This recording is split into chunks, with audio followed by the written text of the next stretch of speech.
Good morning, everyone. Welcome to Pre-Market Prep. I hope you're having an amazing morning. Hopefully, you guys had an incredible day yesterday. Good morning, Peter. How are you doing today?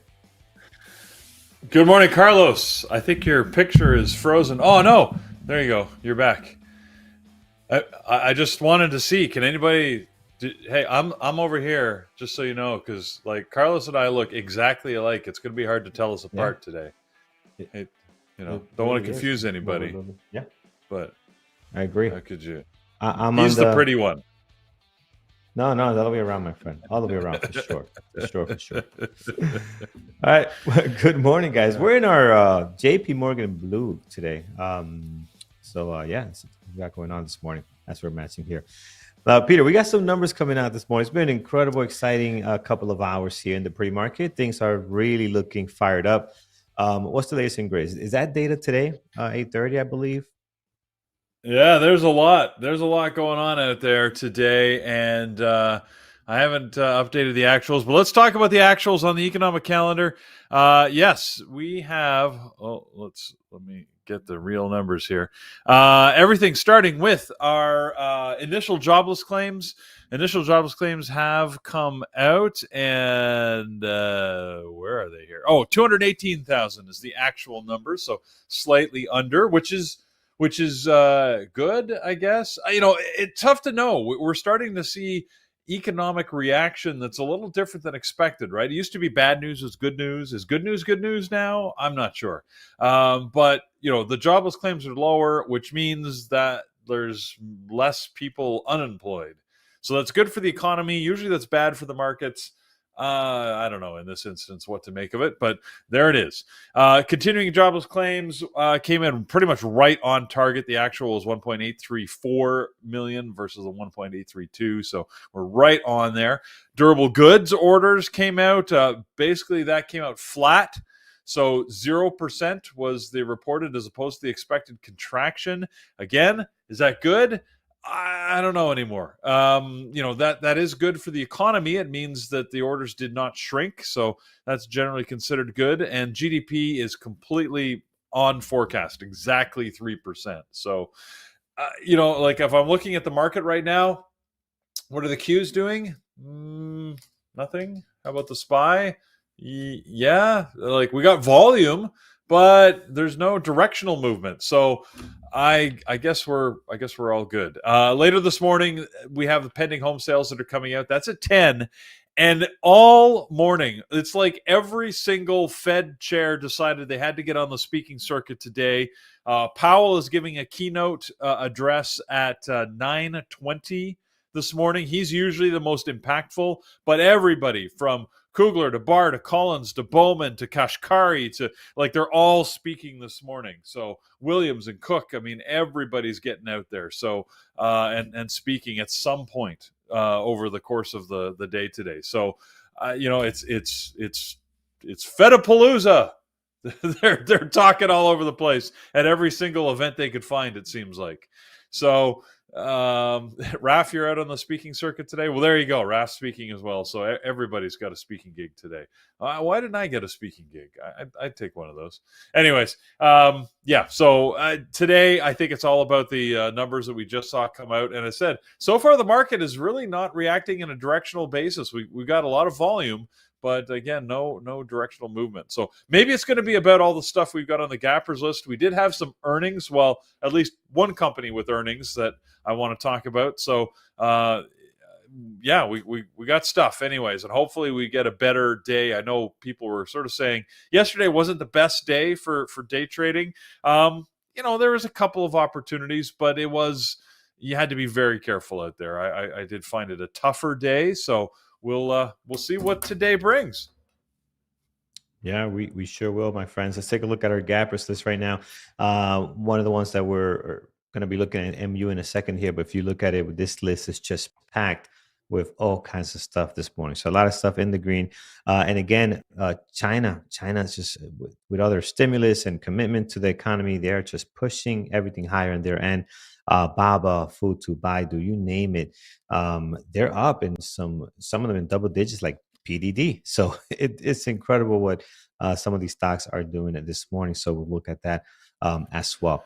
All right, let's start here with the first one. Looks like a little bit garbage, but we'll start with that one. KTTA. It is up 60%, 8.8 million shares traded. Hard to borrow, so we cannot short it with interactive brokers. I mean, just a lot of no's on this one. And then it is at 806,000, right? 806,000, not even a million shares flow. So a lot of red flags for me here. Not the way we want to start our morning with this one. Looks ugly. Peter, any news? Oh, I think I know the news. This is cancer treatment face something. I read that earlier today. Yeah, Do you like this, Peter? this is I don't. You're right. It's a biotech. You know what I think of biotechs generally. I mean, I watch them for fun occasionally, but I never trade them. Pasithea, I don't even know how to say the name of the company, but anyways, a therapeutics company announced the successful completion of their PAS-004 chronic toxicity studies. So, anyways, this was not live human testing, though. They were apparently testing it on rats and dogs. Didn't know they still did that today. But anyways, yes, it is a cancer drug, and they passed their studies. And love it or hate it, it's moving up with some volume this morning. But like you said, Carlos, very low float, which means it's going to be erratic. So yeah, I'll get some popcorn and watch, but I will not be trading that. Yeah, same here. I do not like that one at all. So let's move down to one that is causing a lot of noise this morning. MU, my friends, we have a huge gap up Yeah. 17.7, 4.3 million shares traded. Talking about lighting up the AI fire this morning. Peter, what's the latest and greatest on these guys? Earnings after the close yesterday. So everybody got very excited. If you look at the post-market action, you can see that giant candle up, as happens when people get excited about earnings. And hey, look, they beat their numbers. So there's no question that they had a good quarter. In fact, and they increased their guidance for the full year. So AI, they got to talk AI, especially if you're a chip company. And MU, of course, was saying that the success of the demand, big demand for AI technologies has really driven their growth over the last quarter, and they expect it to continue through this year and next. So yeah, MU's definitely leading the charge this morning on the semiconductor stocks. I mean, we're seeing a little more volume across the board on semis, I would say. Even Nvidia's volume is up, but yeah, MU for sure the big mover this morning with this 17% gap up. It's in play. Not my favorite one to trade. I've said it many times, but a day like today, MU's absolutely worth watching. So I think it's got to make the list just because it's up so significantly with pretty good volume, over 4 million shares so far this morning. So to the moon. To the moon is right. MU on deck this morning will be on my list. Looks really, really good. Looks like old school MU the way it's trading right now. So really hoping that can get us going here and give us some good opportunities. Now let's start with the next one on. He's going to be Becky. And here we start jumping into a lot of the Chinese tickers. And again, you got the list that we've been talking about, seems like all week. Billy, PDD up huge, guys, up 11% today, 2.7. And then you have JD. Then you have the wannabes, the XPF and Lee, which again, they don't trade very well. But this news is driving them. Futu, Baba, Baidu, you name it. If it's a Chinese ticker that gets any type of volume, it's going to be on this list this morning. Peter, anything else besides just the overall stimulus and the government confirming that they are backing up their support for the economy over in China? Yeah, no, I mean, that is the news, really, that China confirmed some of the. They said they were going to provide some support and stimulus. Now they've quantified it. I lost the number here. I had it, but it was something like $680 billion worth of economic stimulus they plan to put into the economy. I think it was 7 trillion won, something like that. I'm probably getting those numbers slightly wrong, but it was around that level. So obviously significant stimulus package, and that's why we see things like Becky on there. Like, that's a real estate trust that we haven't heard from in a while after all the issues with the real estate companies in China. Carlos, when was that? Probably about a year ago, maybe a year and a half ago. I know there were big news how, like, they were defaulting. There was these half-built buildings that they're actually tearing down, and Yeah, anyways, yeah. it was crazy stuff going on. But it seems that that's gone really quiet. But yeah, we're seeing that whole sector. I mean, it's been in play all week, right? With Baba and Baidu and PDD we were watching yesterday, and JD and a whole bunch of others. So I think it's probably still in play. The trading hasn't been excellent on it. I was hoping for more, quite frankly. I was hoping for more exciting moves. I found that during market hours, I mean, just look at, I was sort of thinking, well, maybe JD would move. If you look at JD's price action for yesterday, oh my God, it was so boring. It was like nothing was happening at all. So, I don't know that I'm actually going to watch the sector. I think I'm going to wait. If it jumps onto the scanners midday, then maybe. But I think, we've heard the news. The moves are already in, so probably not going to give us much more. But I could be wrong. I've been wrong many times before, and I will be many more in the future. So we'll see what happens. But Yeah, let's hope that things do trade well. But you're right; these a lot of these Chinese companies don't trade very well during the intraday. I know PDD has been getting some really decent moves, so I'm gonna watch the usual guys, PDD and Baba today. They've both been great, but we're missing on a lot of the moves here just because they're overseas stocks, right? A lot of the big moves are happening when the market is closed, so we're not being part of the action, unfortunately, right? We went from 113, we're gapping up to 122. Well, I wish that news would have broke out in the morning, right? Like it does here in the US, so we can trade it that entire day, right? We're not seeing that. We're getting bypassed pretty good here. But I think well, still worth I mean, watching. Yeah. in fairness, the Mhm. news came out in the morning, just not our morning. So that like you say, that's the problem when you've got these dual traded stocks. That Yep. obviously they're attuned more to the Chinese market than they are to the North American market. So yeah, we tend to we're just following along, right? The move has largely happened by the time we get our teeth into it. Yeah, yeah. So no cake for us here. No soup for us, like they were saying no, Seinfeld. no But soup for you. but yeah, no soup. We need some kind of emoji. No soup for you. Anybody pisses us off, we no soup for you. We need to get that. We need No to soup for you. brand The in our soup graphic Nazi. designer. Yeah, let's create another avatar for Peter, the soup Nazi. We'll get that going. All right. All right, friends. So that is mainly our list. It's MU and China, right? That is our gap up list this morning. There's a ton of other ones sneaking in here. Let's look. We kind of spoke about our semis, right? We spoke about Nvidia, MU, obviously AMD. They're up slightly up this morning. I think you can watch these as well. Obviously, MU is going to be front and center. We are going to add Nvidia here because it has 9.6 million shares traded, not moving up as much because I mean, just look at their daily. They've just been crushing it. So again, they're not moving up as much as MU because the way they've been performing over the last couple of days.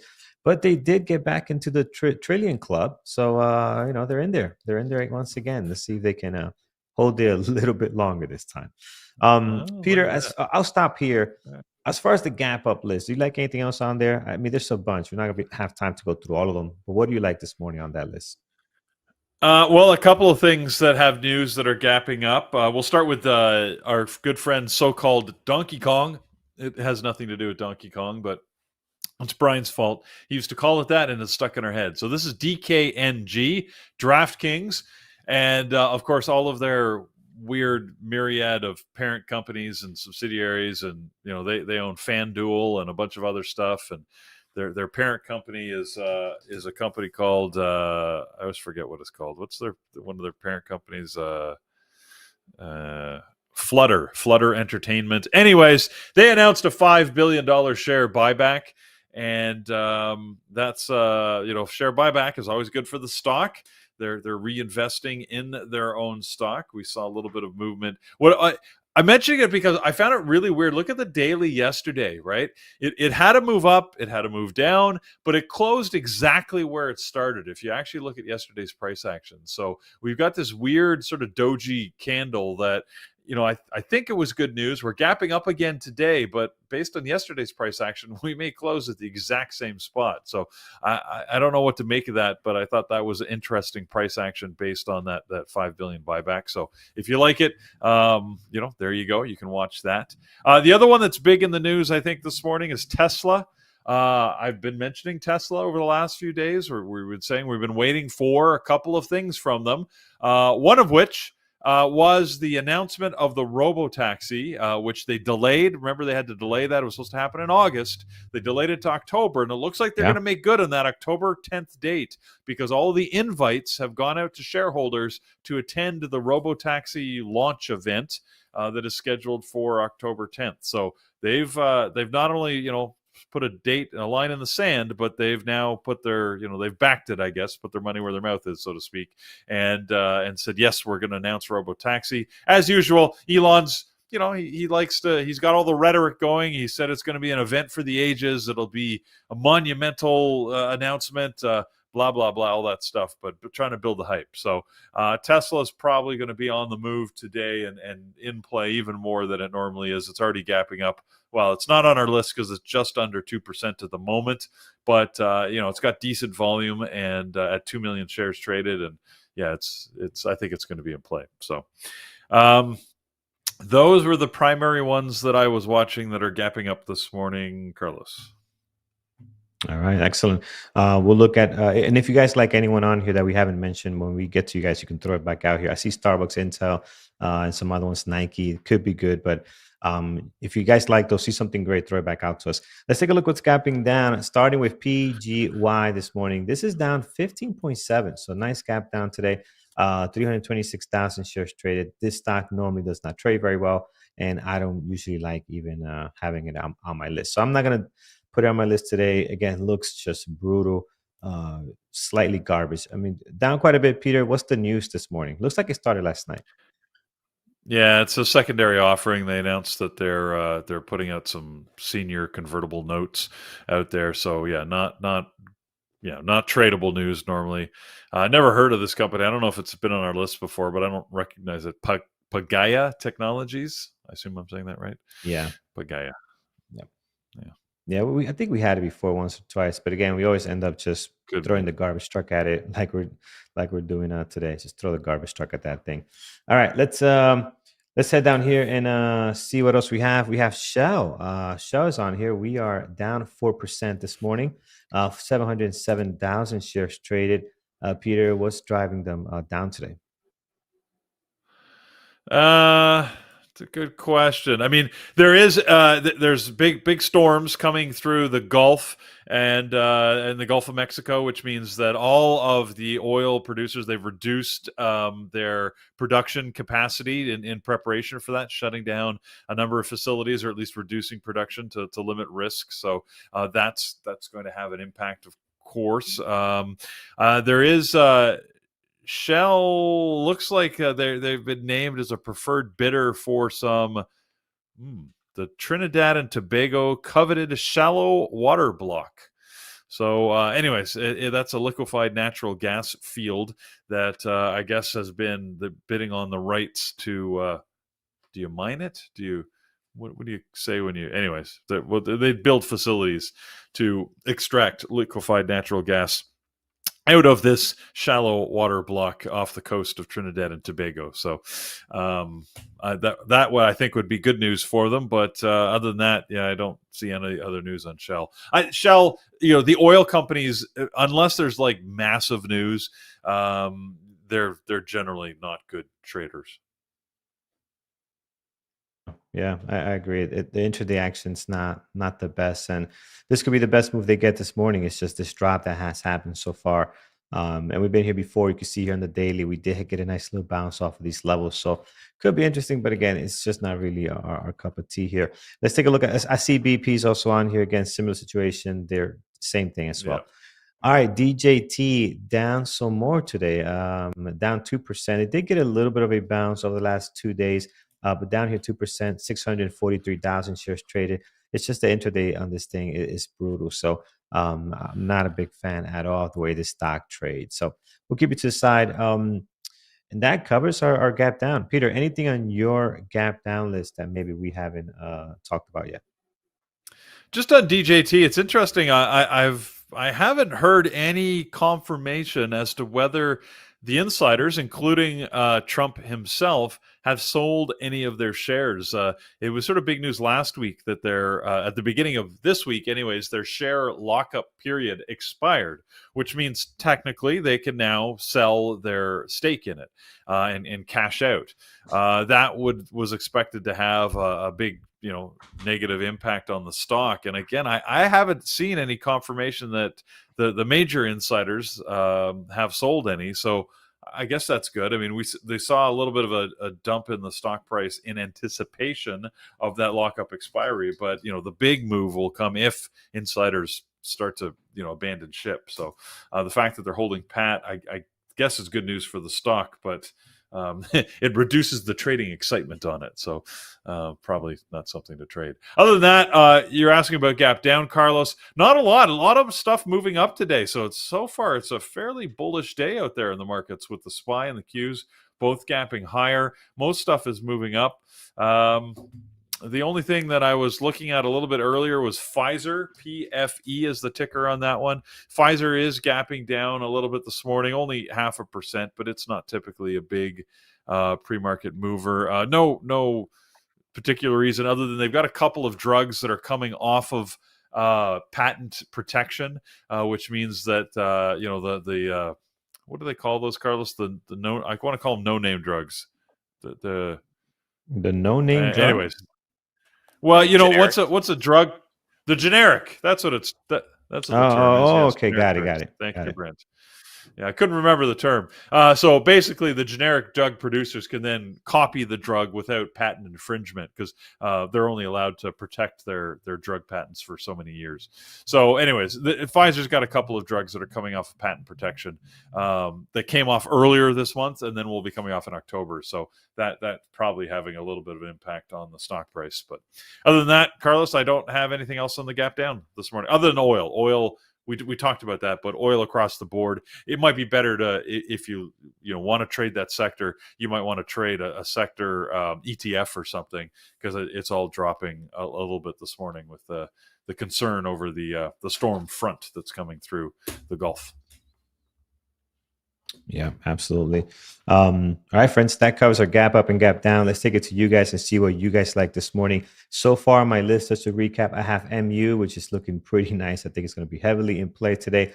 We have BABA with 3.5 million, up 7.3. Let's hope today we can get some action out of this one. PDD is going to be on my secondary. It is up 11%. Nvidia 10 million already. Now this is the type of numbers we like from Nvidia in the morning. 10 million, that is massive volume. 2.6 mil, up 2.6 so far, and Tesla also looking pretty good. Just dabbling between that 2% as it continues to break new highs here. So again, market's looking really nice. A lot of green on the screen this morning. If you're in the gapping down the red zone, you're doing something completely wrong this morning. As everything is favorable for green stocks today. All right, let's take it to you guys. I see some here. Let's start with Heath. You have AMD, POTR, and Oxy. Let's look at the last two because AMD we do already looked at. POTR is up slightly, almost 1 million shares traded. Again, you have to love this stock to trade it. It's just I had a good trade actually last week on this one, the week before, but man, it was tough. It just goes sideways too much. So I just don't like the way this thing moves. You got to have a lot of patience, and maybe it's just not a good 5-minute ORB trading stock, right? So for me, I won't have it on my list. And I think volume is a little bit lighter than what we would like to see. I think when I put it on my list, the volume was really in play. They just finished getting announcements of their S&P 500 addition, right? So to that index. Here is Oxy. Oxy is, we haven't looked at Oxy in some time. We used to trade this quite a bit.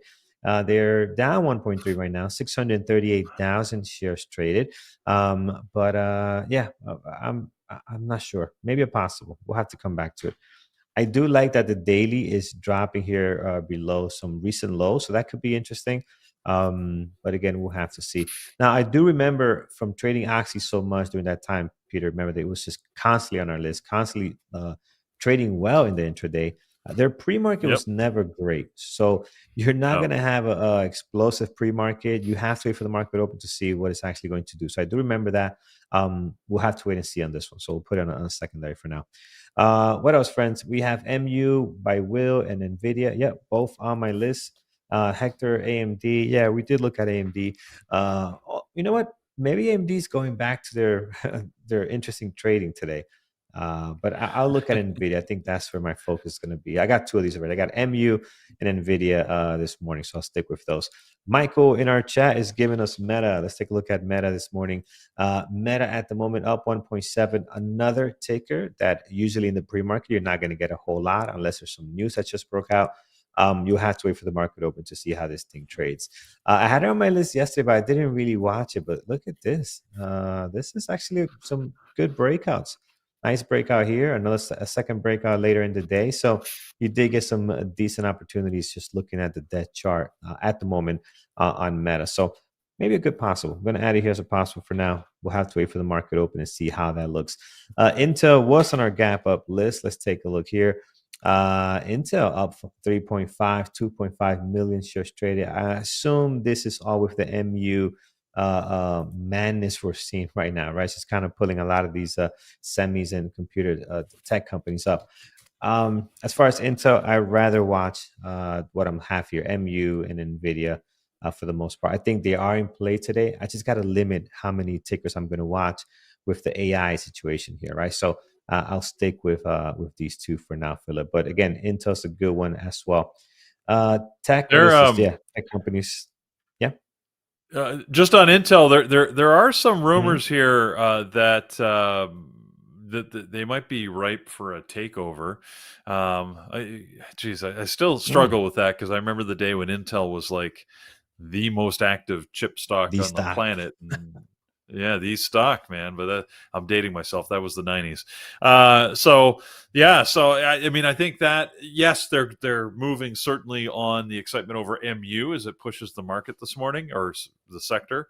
But yeah, Intel also, had some rumors about Qualcomm potentially. Remember that they approached Intel about a potential acquisition. Haven't heard any detail about that, but that's got people interested because apparently there's been other private equity and deep pockets that have expressed an interest in potentially buying out Intel. So look, if that keeps it moving today, and Intel might be in play. You know what? With the news, I think you're right, Carlos. MU and Nvidia are top of the pile, and everything Intel and AMD and all the others, sit sort of below that at a second tier, in my opinion. Yep. But yeah, it's we'll see where it goes from here. Good volume up this morning, but yeah, you're right, man. This company's just been uh man, just in the wrong direction. If you look at the market here, overall this year, they're down quite a bit, and they're trying to bounce back, but man, they're just not in a good space for now. We're trading at $50 beginning of the new year. We're now down all the way down to 18, as far as 18 for the most part. All right, so that's Intel. Overall tech is up, yes, so up 12%, absolutely. United Airlines. What's going on here? United Airlines. Let's take a look. Our buddy Will is giving us United Airlines. Not much volume this morning. Yeah, I think this could just be overall market stuff, right? Do we have anything going on with the airlines themselves? I see American Airlines up 3.2, 1.1. That looks decent. Oh no, wait, that's United. Hold on. Oh no, yeah, 3.2. American Airlines 3.2, up 1.1. So that's right. Not moving up by much. They were as low as $9 here. So they come back a little bit from that.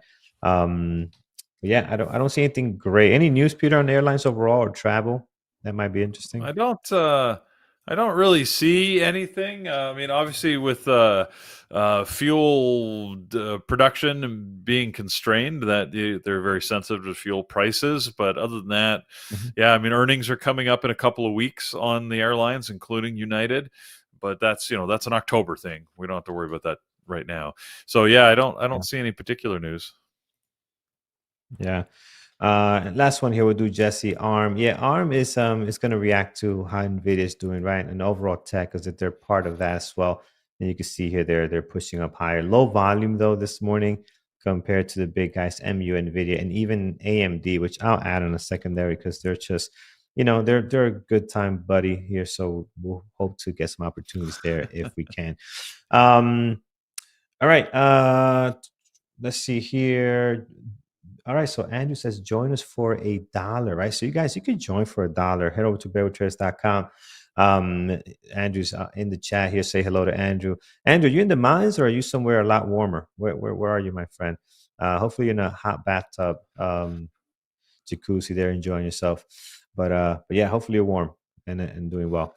Good morning to you. Yeah, I'm in a village, and I'm in a village down. Okay, so we'll go back up soon. All right, so he's taking a break from the heights and the cold. So good. All right, friends. Yeah, let's jump to what's happening for today, this beautiful Thursday. So you can always head to bearwithtraders.com, which, by the way, we have an amazing deal. We got to check if the $1 trial is working, because I was told by our background team here that we have this flash sale, which Peter's going to talk to you about in just a second here. It's one of the best sales we're ever going to have, ends at the end of the month. So take a look at that. And I think because of that, we might have paused the $1 link. So we'll have to get with the team there, just make sure we're up to date. But yeah, Peter, walk us through tonight's webinar. Today's webinar is a few throughout the day. Click on webinars so you can always see what's happening in the BBT community. Today is Wednesday, so we'll show you that right now. It is what's the day today? I don't even know what day. Today's Thursday. Thursday. It is Thursday. Yeah. So you confused me, Carlos. Oh, did I say Wednesday and pulled up Thursday? Yeah, I meant Thursday. Yeah, well, you'd said Thursday originally, and then you said Wednesday, and I actually thought it was Wednesday this morning when I woke up, because I thought Nathan was doing a book map session, and then anyways, I don't know. I'm all confused too. Okay, it is Thursday, just to confirm. Whatever you may think, it's Thursday, and that means we've got mentorship sessions all day today. So we've got 4 of them for you, starting with John at 11 a.m. If you want sort of an intimate mentorship type experience and get all your questions answered on equity trading, John will be there for you 11 o'clock in the webinar room. He will be leading that session. It's a great chance, especially if you have questions you don't want to ask in the broader room, you'd like to have a smaller audience, or you just want to sort of be able to ask follow-on questions. That's always much more effective done in these mentorship sessions. So hopefully you'll join them at 11. Then at 2, we switch our focus onto equities with Jared and Megan, the effervescent and ever entertaining duo, the dynamic duo of options. Will be talking to you at 2 p.m. today. And then Lenny, actually the Lenny session will not be happening today. He unfortunately is unable to do that. So that one we could put a big X through for today. We're not having that one. Then, just makes the anticipation all that much greater for Thor's session happening at 8 o'clock this evening. So we've got 3 sessions today at 11 a.m., 2 p.m., and then at 8 p.m. All right. So Lenny's session will not be happening today. So you've got freed up time after the market closed today. So there you go. All right, Jared liked the word effervescent, so excellent. All right, as was mentioned by Carlos, we love having new members, and we want to entice you to become a new member. Not only do we have the $1 intro offer that if it's your first time, you can take advantage of that. If you've already done that and you say, but how can I get a discounted rate to be a member?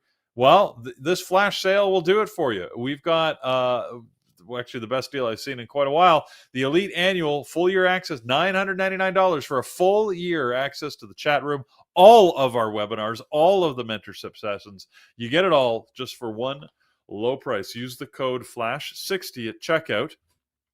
When you go there. So you go to our website, bearabletraders.com. It's right on the first page. You can just scroll right down there and you'll find this and you can take advantage of it. Use Flash60 again when you get to the checkout, and you can take advantage of that deal. So it's a great opportunity, and hopefully you will consider it if you're looking to be a member.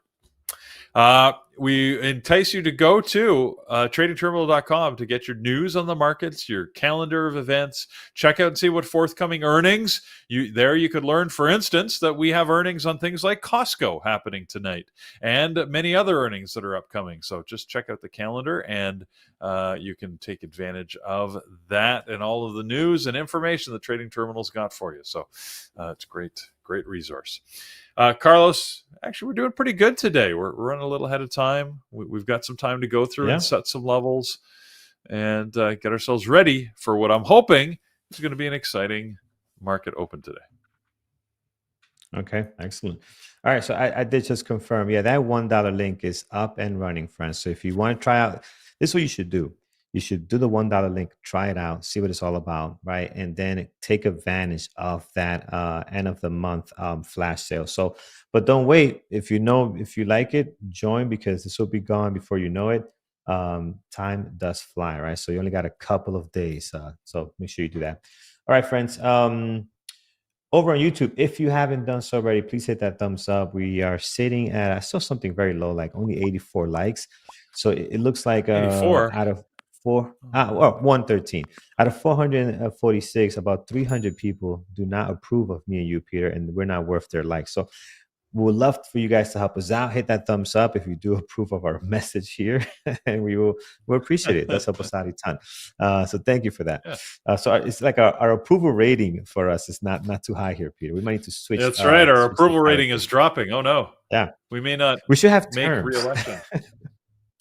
We should have terms every quarter. If we don't get over certain likes, you have 2 more people come in, and we should keep rotating them until we get people that can get likes above 300 before 9 a.m.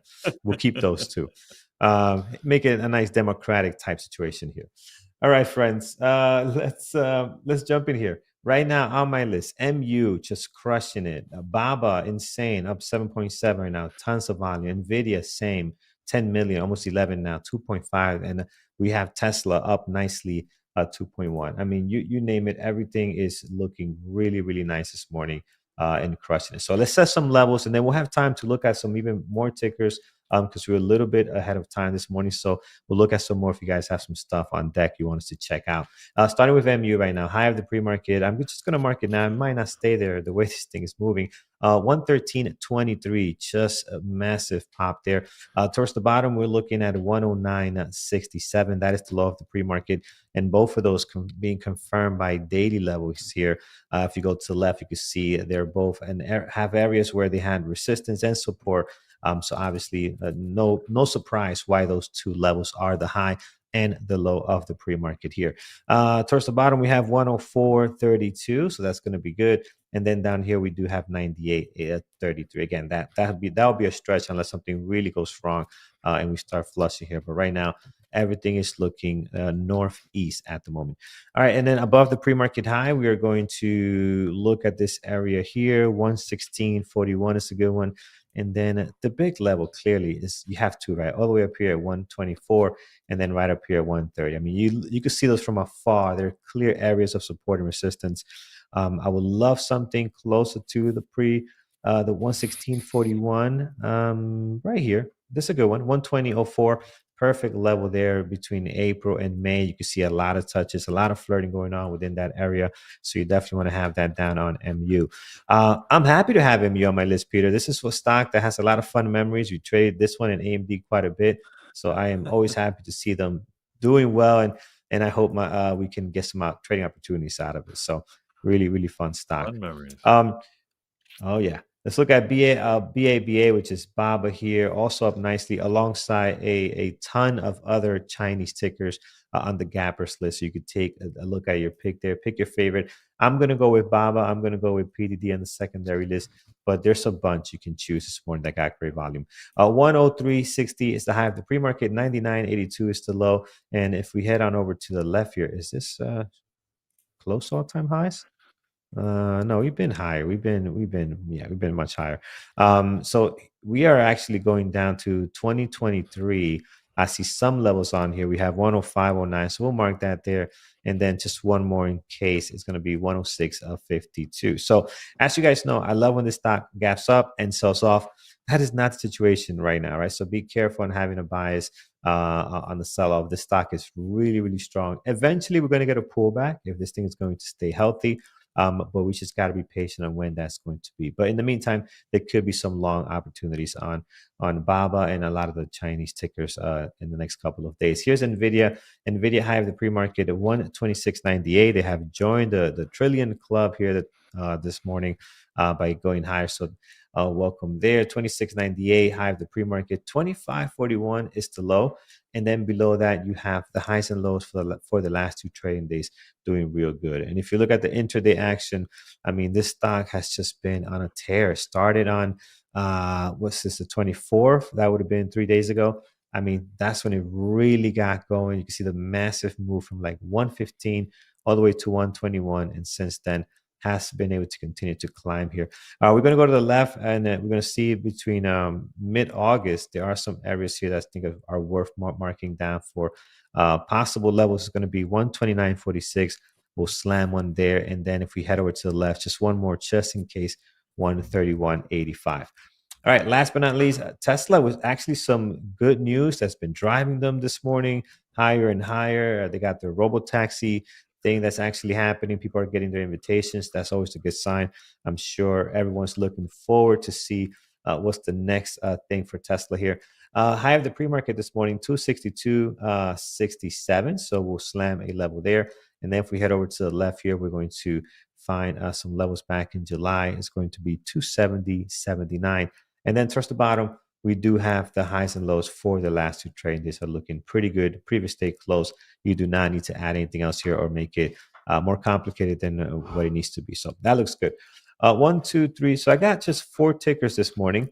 I do have Meta on my secondary. I have PDD, Oxy, and also AMD that we'll look later and see if I can move some of these up. All right, Peter. So we got some time. Anything that has sparked your interest in the last couple of minutes? Nothing we haven't already talked about. Just watching MU, see what it's doing pre-market because the volume continues there. It's definitely the most active of the offerings. Yeah, I think, I'm feeling good about this morning. I'm hoping that we're going to get some good, solid price action. Again, that, the economic news has largely come out already this morning. So if you remember, we mentioned it a few minutes ago. We had the jobless claims, both continuing jobs and new jobless claims that came out. We do have the pending home sales that is coming out at 10, not the biggest of market impact, but it's the only economic event.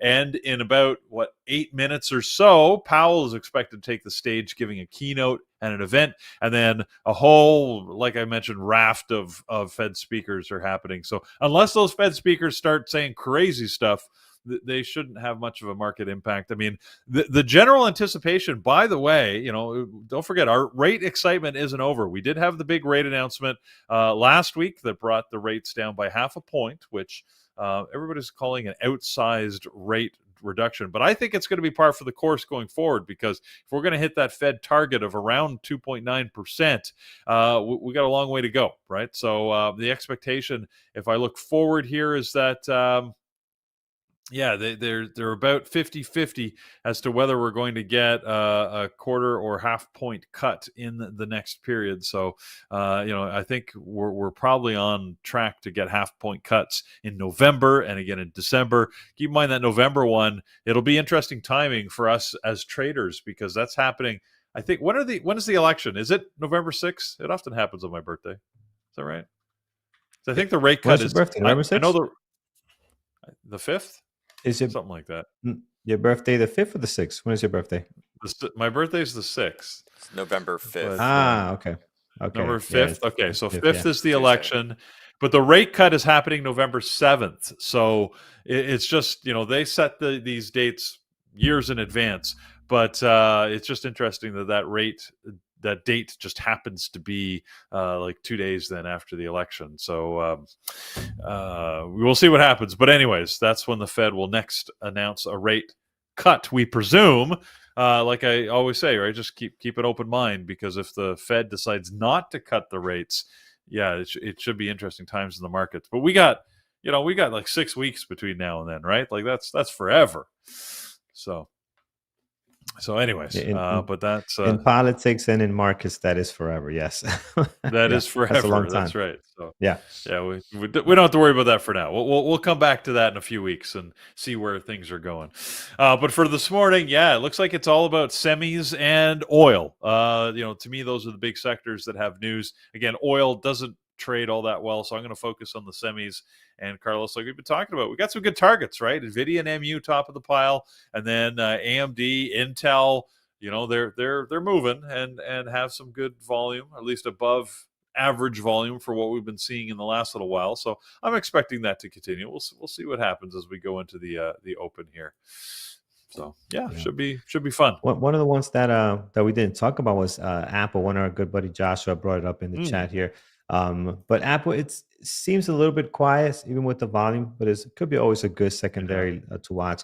And as far as levels, pretty easy. 228, high of the pre-market, and then the rest is really done for you. If you look at the previous pre-market low next to the previous day low, and then you also have the highs and lows for the last 2 trading days. So I don't think you need to add a lot of levels here. But I'll add it to my secondary list because it's always nice to look at Apple. And you mentioned all your energy and all that stuff. Actually, starting to look pretty good here. That we continue to drop, so I'm gonna move them up as well just to watch something in this sector. Also, I love the pre-market 49.90. The low of the pre-market 50.31, and then we have this level at 49.90 towards the bottom there. So going to have that on deck, and then highs and lows for the last 2 trading days. Previous day close, really good levels on Oxy. Pre-market looks active, but again, usually the big moves come right at the market open. So when the volume comes in, we'll see what that brings to us. All right, Peter, let's take a look at what our moderators list. I see Brian got his list ready to go. Thor, you, Pierre, yeah, let's go through it. You mentioned Apple just before we get to that. I'll mention Apple. I didn't. There was some news this morning about their competitive concerns over their competition with Meta and the VR space. We haven't talked about VR in a while. Feels like the market hasn't really cared about it, right? It's again sort of just became a geek tool and has not got wide acceptance. I would say I don't see people walking around the streets wearing their Vision Pro, Apple's Vision Pro glasses, but Meta is coming out with a new product that's they're calling it Orion, which is a lightweight VR product to compete with Apple's Vision Pro. Apparently Apple shouldn't really be concerned. It's still not quite there. Apple seems to have the lead in that space, but again, it's a pretty limited space. I mean, eventually, Carlos, I think we're going to get to more VR-like products, but I don't know. We were joking a while back about embedding chips in your head. Forget about the glasses, man. Just put a chip in my head, and then you can just tie right into my cerebral cortex. Yeah, double tap. Just exactly. Don't even tap. Just think about it. You know what? Going back. There's technology that never actually panned out. 3D TV. Remember the 3D thing on the TV? Yeah, that never worked out. It was 2013. I bought this like $5,000 TV. I don't know why I'm an idiot, but I bought this TV that had 3D, 60 inch at that time. Now you get a 60 inch for like $200. But real nice Samsung, and it had the 3D stuff, and we never used it. It was just so early in the stage, and it never panned out. Like I don't know anybody with a 3D TV and tell me, oh yeah, I just got this Blu-ray that I'm going to watch 3D something. Just never worked, right? Yeah. This could be one of those. I don't know. It's borderline. We'll have to see. It's borderline. Yeah, it's too early to tell right now. Yeah, I think it is too early to tell, but like the big boys are playing in it, right? I mean, we got Google, we've got Meta, we've got Apple, all they're trying to stake a claim and get some dominance in the space. But yeah, again, I'm not seeing them. I mean, I've got my Oculus sitting there in the corner, and I have to admit, I haven't taken it out of the box in a year. So, yeah, yeah, just didn't take off the way I thought. So, oh well. All right. Well, we'll see what happens. Well, there you go. Well, speak of the devil, look at Brian. He's all ready to go. He's trading in virtual reality. It's have you got like bookmap Did he bubbles? just go long, Apple? Pop those bubbles. Yeah. So, look at that. Very Brian trades the nice. spirit. I Very love nice. it. Okay. This is the That's awesome. future. Okay. Yeah. Well, the Listen, future's when looking we a little walk into a geeky club, Peter, when we walk into a Yeah. club and we see everybody wearing that, we know that's it. We're past our age there, man. Once that happens, Yeah. that's it. We're past Yeah. that. Well, Fun times. we'll see what happens. All right. Well, Carlos, I think I'm already past the age where I will walk into a club. I walk into the club and I think everybody says stranger danger. Stop. Yeah. Peter walks into the club and everything is fine. You do very well in the clubs, my friend. I party with you here in New York. Me, you. It was me, you, Brian, Andrew, and I forgot who else. But went to that Brooklyn area. That was fun, man. Yeah. Yeah, and Mike, yes, and Mike. Yeah, we had a great time. We got to do that again. Maybe in Boston. If we all go to Boston, we could do that there. I don't think Boston parties like that. Hector, I don't think they do. I'm sorry, Hector, but well, ask John. But I'm not sure about that. Go ahead, Peter. Hector's correct. He made a good comment. He's right. I actually walked into the club yesterday, but the only clubs I walk into these days is Costco. So very nice. Sam's Club. Costco, by the way, not even up Costco. They have earnings after the close today, so we'll be looking for that club to do its thing. Yeah. There you go. All right, friends. All right. Walk us through everybody's list. Yeah. Yeah, let's look at what our moderators are trading. We'll start with Mike at the top. He was first in, keeping it tight just on the semis with AMD and MU. Pierre is going to be watching Intel, AMD, Nvidia, and Tesla. Thor watching AMD and Nvidia, and of course the futures contracts he likes to keep an eye on. He'll be trading live here with Brian. For half an hour. He's only got a little bit of time, and then I might just jump back on to keep Brian company. Then I'm going to be watching AMD, Nvidia, and Tesla, my usual suspects, and Micron and Donkey Kong. Brian, I've got DKNG on the list just to see if it does anything. It is sort of a second day play at this point, but I'll keep an eye on it and see what happens. Brian, you're going to be watching AMD, which he happens to also be swinging long, Nvidia, Tesla, and Meta. There are actually some IPOs. I know we've got none at the bottom, but surprisingly, I've got 4 potentially on the slate for today. So I'll let you know if and when those open. We did have one open yesterday, but it was very boring. Didn't do anything of interest. So, did I not put in the IPOs? I thought I had those in there. Anyways, no wonder they didn't get picked up. I'll put them in here. So there you go. I said I'll let you know if and when they happen. Back onto our moderators. What are they watching? Well, Phil is going to be watching Nvidia, Oxy, Apple, and Tesla. Brendan is going to be watching Nvidia, Micron, Tesla, and Baba. Eamon is got potential long. Sounds like yesterday, a potential long in PLTR and watching the scanners. Paris is going to be watching MU, Nvidia, Baba, Tesla, and Apple, and we're so happy to have Paris back with us. In the last few days, it's been great watching him trade. He's still catching the good stuff. So after his time off, he's back in the saddle, baby, and rocking it like he always does. So there you go. That's what our moderators are watching. Carlos, of course, has already shared his list. He's going to be keeping an eye on Micron, Baba, Nvidia, and Tesla. And then, you'll see if a couple of the others here, like Meta and PDD, actually show some interest and jump up onto his main list. But there we go. Brian hopefully can see his screens again. He's taking the VR helmet off. Ready to go. Yeah, we're ready to rock. Looking at Andrew's position here. Andrew's on SOXL. And this thing is rocking, man. And this thing is just doing its thing here. So I'm sure he's doing well. Yeah, he's got a big long-term position in SOXL. I know he was we were talking as he was sitting on the mountain a couple of days ago. He goes, "Where's it at?"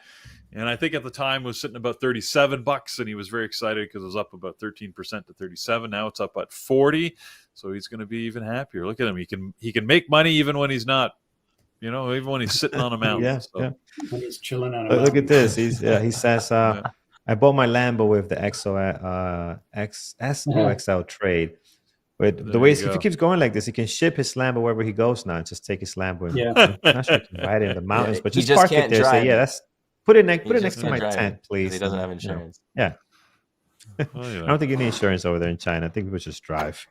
That's a Just, problem. Just man. try- take it somewhere where you don't need Yes, insurance. try that with thing. You're on kind your of money. own. You crash it. That's your problem.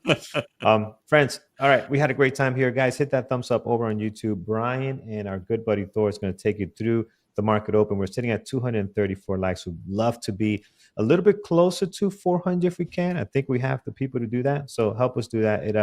It helps the show out a lot, guys. So really, really appreciate it. So take care, guys. Have a great one. And for P Capital traders, Megan is trading live today. So make sure you head over there. You're going to see Megan trading live this morning. That should be a lot of fun. So take care, guys, and we'll leave you with two good people here, Brian and Thor. Take care, everybody. Trade smart. Yes, trade smart, everybody. Good morning. Good morning. Yeah, Oxy, the energy sector is really taking a hit this morning. XLE is down a lot. I guess the crude prices are down. Yeah, so jobless claims, pretty solid number as expected. Oh, what the hell happened here?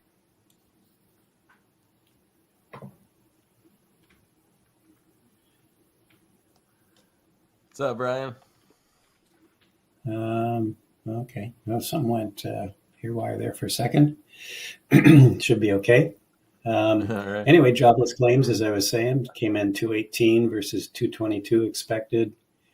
So the numbers get pretty sticky at 220. And GDP, I guess, was up a little bit.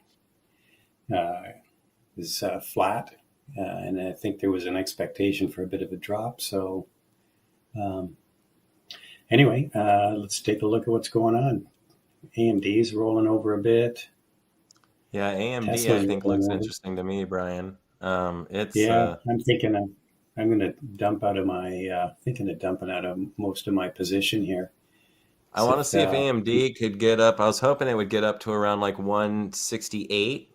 It's a really nice spot to sell. We do kind of have we kind of had a gap started a long time ago, a couple months ago from the 170 area. So, but I was kind of hoping maybe we could get, a little bit of a squeeze and then we could sell because everything's really extended right now. So it's really hard for me to really start genuinely thinking about going long on things right now. Although we could be long today. It's in a bad spot for that for me. So I'm going to kind of see how things go, but yeah, I'm not really everything. Like you said, everything is so extended right now. I'm not super keen to take longs. Mega MU obviously had some really good numbers, put out some really good numbers after the close. Certainly helped my swing trade.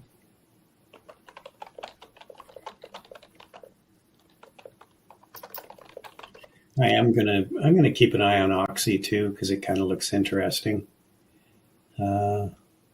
Possible rising devil trade where it's going to maybe pop up a little bit at the open and then we'll short it. Tesla looks weak for some reason. so like for instance, like SPY and Qs, Brian, are both like SPY is completely outside of its range right now. So it's like it's all the way out like it's floor pivots. So I mean, this thing is just so far out of its range already. So someone said extended good or extended bad, I don't really know. It's just extended, and if you're a range trader like I am, being extended makes things difficult because if I'm not in a range and I don't have items around me that I can really utilize. So what I'll have to likely do is either sit and just wait for a little bit for it to come back into range. Yeah, I can get my screen up. Get back into range, or maybe look for it to exhaust and play a failure if it tries to go back into range. But this is definitely where my my edge is a little lean in this environment, so I'll have to be a little careful today.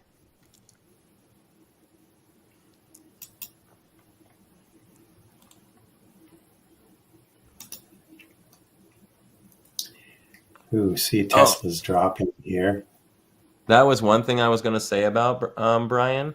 I ran a 1 year stat on Yeah. the past year on past 6 months on AMD, for instance. Yeah. AMD does a 100% gap fill 75% of the time. Oh, okay. And when I Good say to know. gap fill, I mean we open if our PDC is where we set that bar at, and then our open price is where we set the other side of that. So AMD 3/4 of the time will close that gap if we open higher.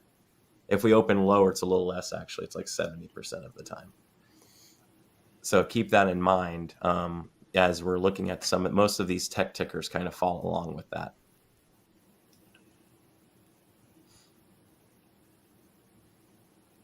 Kind of interested in Tesla. Well, and Nvidia is looking like it's going to try to break out here, but I'm guessing it's going to pull back at the open. Tesla, quite interesting.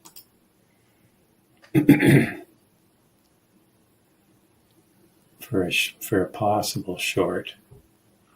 We're going to open here in just a minute, about 15 seconds, and then Machine James answer that question only if you like it, the channel, and I'll tell you how I found that information. I'm just kidding. I use Edgeful is the name of the program, by the way. Ding, ding, ding, people. Love you.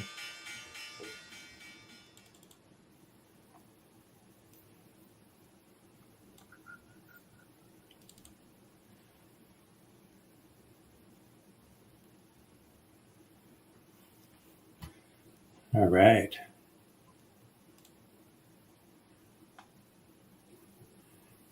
Selling some AMD from my swing trade, short Tesla right now. Let's hope everybody does that. That's coming back up now. I just saw Brian's sell order. Come on, don't come back up, Tesla. Ah, damn you. I'm going to have to get out of that Tesla. one. Ah, dunk on you.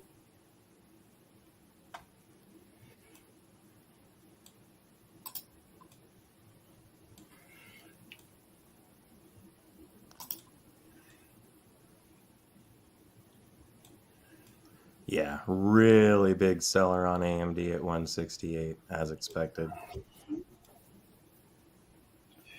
Yeah. 165.50 to the downside. So if we fail from here, I'd look for at least 165.50. Let's see what happens. They're going to try and negotiate this seller. Let's see if they can get through R4 or if they cave here. Ooh, iceberg. Yeah. Let's see what happens. Tesla's quite choppy.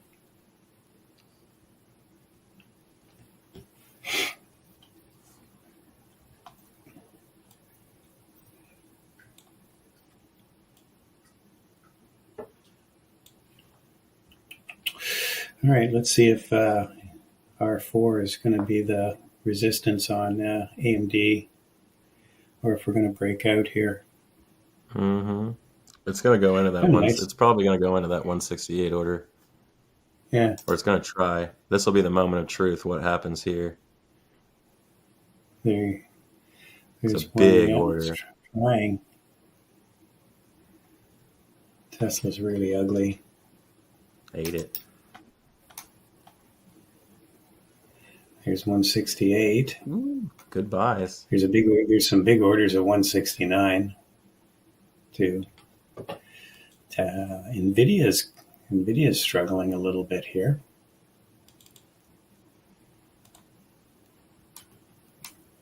I like Nvidia here. It is struggling. It's not going wicked anywhere. Up and then sold hard on the opening candle. Qs and SPY have sold off.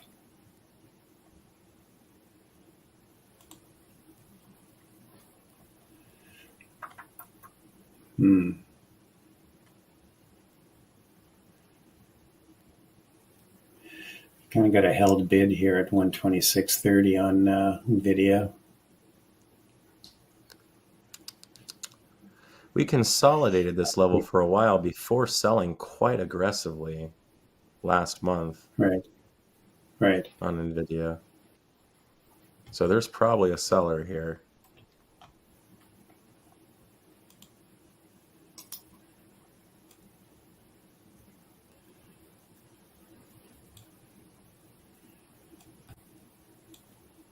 We opened and went to R6 first.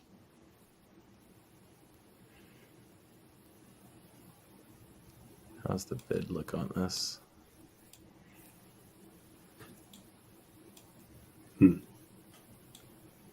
It's a really solid order at 128 to the top side. But a really nice order book to the downside. If they wanted to sell, they certainly could. Yeah. CBD's a little green though, because the opening. Oh, something worth noting: the opening salvo was a really large buy, but we ended up closing that candle red. So that's interesting. Definitely. Woof. The institutional ladder on this thing is so strong. AMD is still kicking it. A little bit higher. Went into that breakout.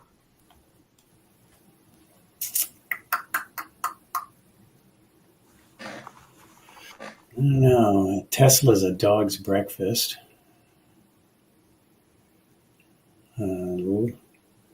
Certainly, like I said, we got a held bid there at 126.30 on Nvidia. Oop, it's gonna dip here a bit. I think it's got some potential as a short. It'd be hard to long it here. It's just because of the range it's in right now. It's pretty extended, but I mean, if the market starts to rally, it certainly could go up because institutionally, Nvidia looks very strong on the order book. So the question is now is just, does it have enough volume to go for those big orders? I mean, it wants them, but I'm short on NQ, and I've been short on it for a little bit now.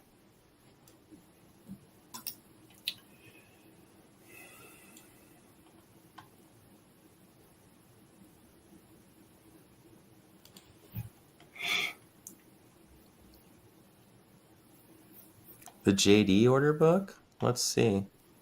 Man, I haven't looked at JD in a long time. Nice, Matt.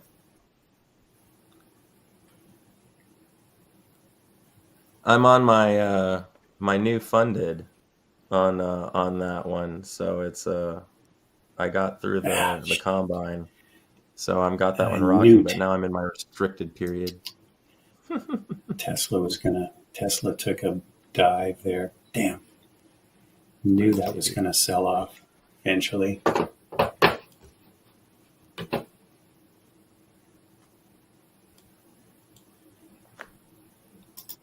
I just sold some more of my swing trade on AMD on that pop up there. Damn you, Tesla.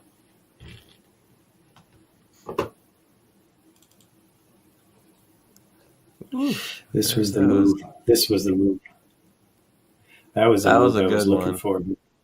Yeah. Rejection of the 9 EMA and 20.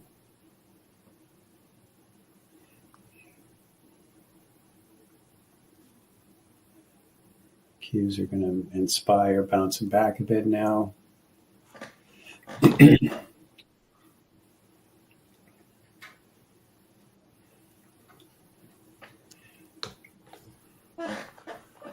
Wow, look at that squeeze on Nvidia. Good gracious.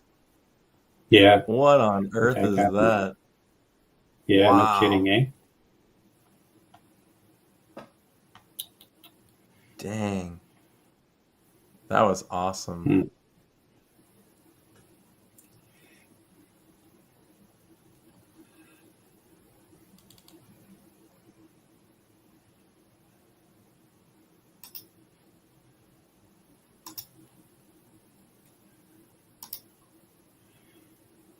Okay, I shorted Tesla at the VWAP.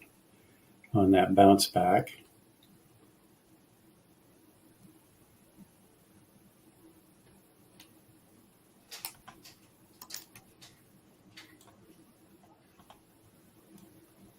See where it goes now. It's going to punch back up. I might have to get stopped out again. Wild.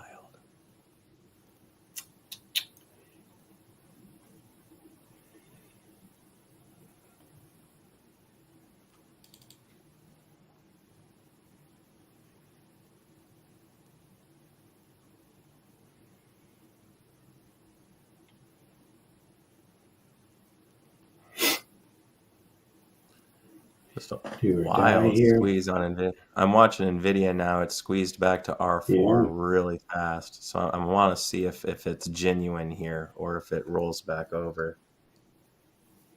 Because the market's Back at kind of break didn't even. really bounce with it.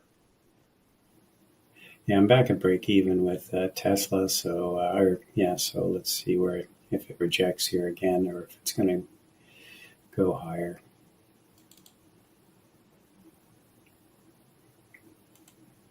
Here we go. Come on, drop, drop, drop, drop.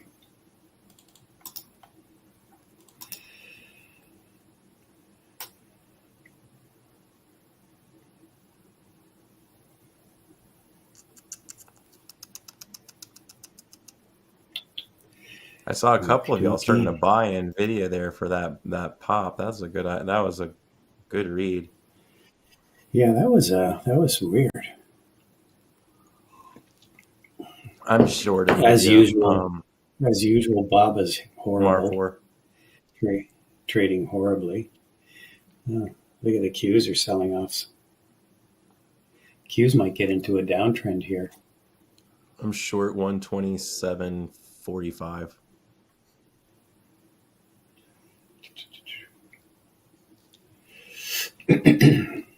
Right off of R4.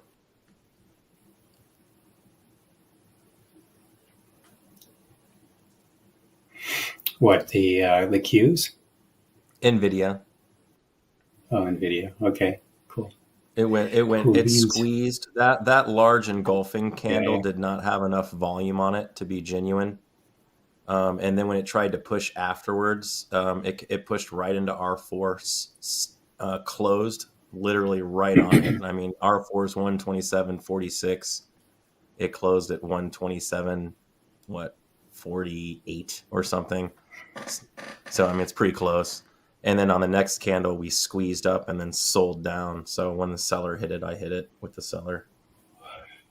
Okay, I'm just covering some Tesla here, 259.30. If it squeezes, I'll bail on it. Yeah, it was a nice. It's nice. I like it. It's a good trade. That was a nice dollar drop there.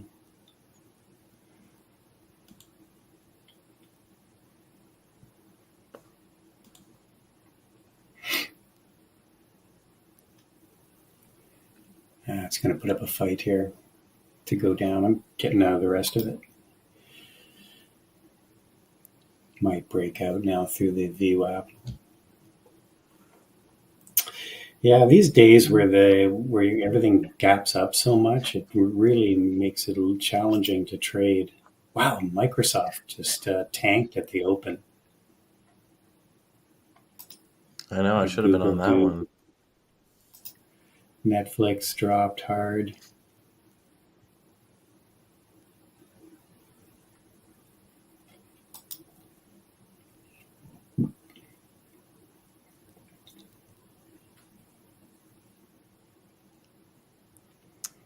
I only need to get back to low a day to hit a target on this one. I'm getting a little squeezed right now, but the volume on that squeeze was really low. So I'm kind of into it.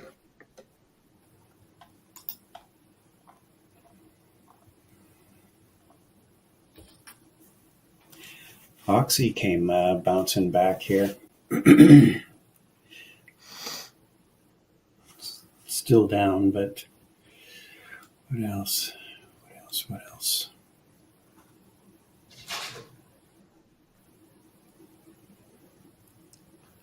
Trying to support on top of pre-market high right now for Nvidia.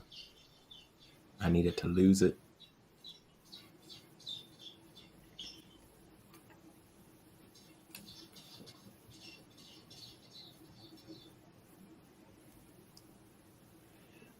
Oxy's order book is pretty bearish, actually. Meta, I can look at Meta for you. YouTube's asking for Meta. Okay. Meta's interesting. Meta was up almost $10 this morning. It's dropped off a bit. It's actually been selling quite a bit today since it opened. Yeah. It's had an amazing run.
Went short Oxy at 50.36.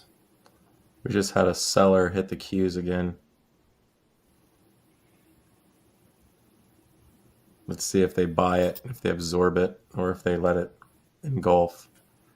So one of the things to really watch as you're watching candle action is to watch what happens. Like the volume comes down, it hits with volume. Does that end up pressing down and engulfing the candle lower after that volume happens? Do we end up pushing up and pulling up? You know, it can be like we just saw a lot of volume, and then they actually kind of hit and supported that candle. So it's pretty interesting. Wasn't a lot of volume though,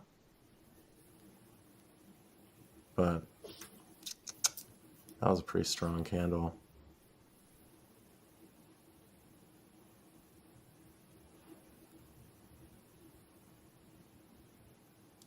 Let's see the response. See if they make new highs now.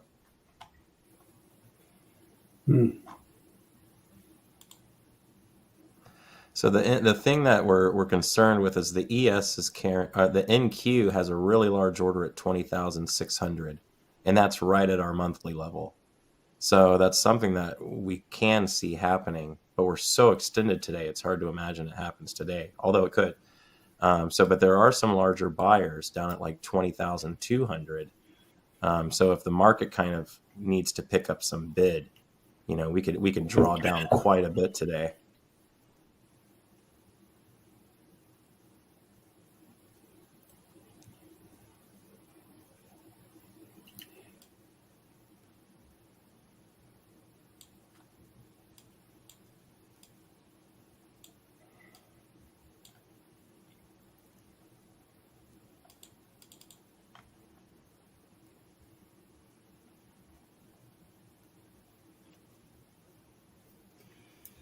AMD's rolling over.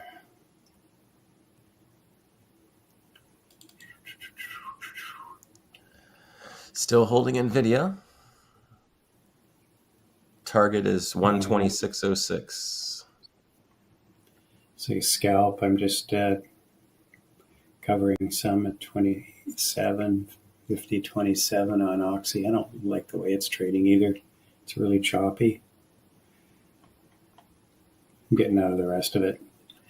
Ollie, I shorted Nvidia a while ago.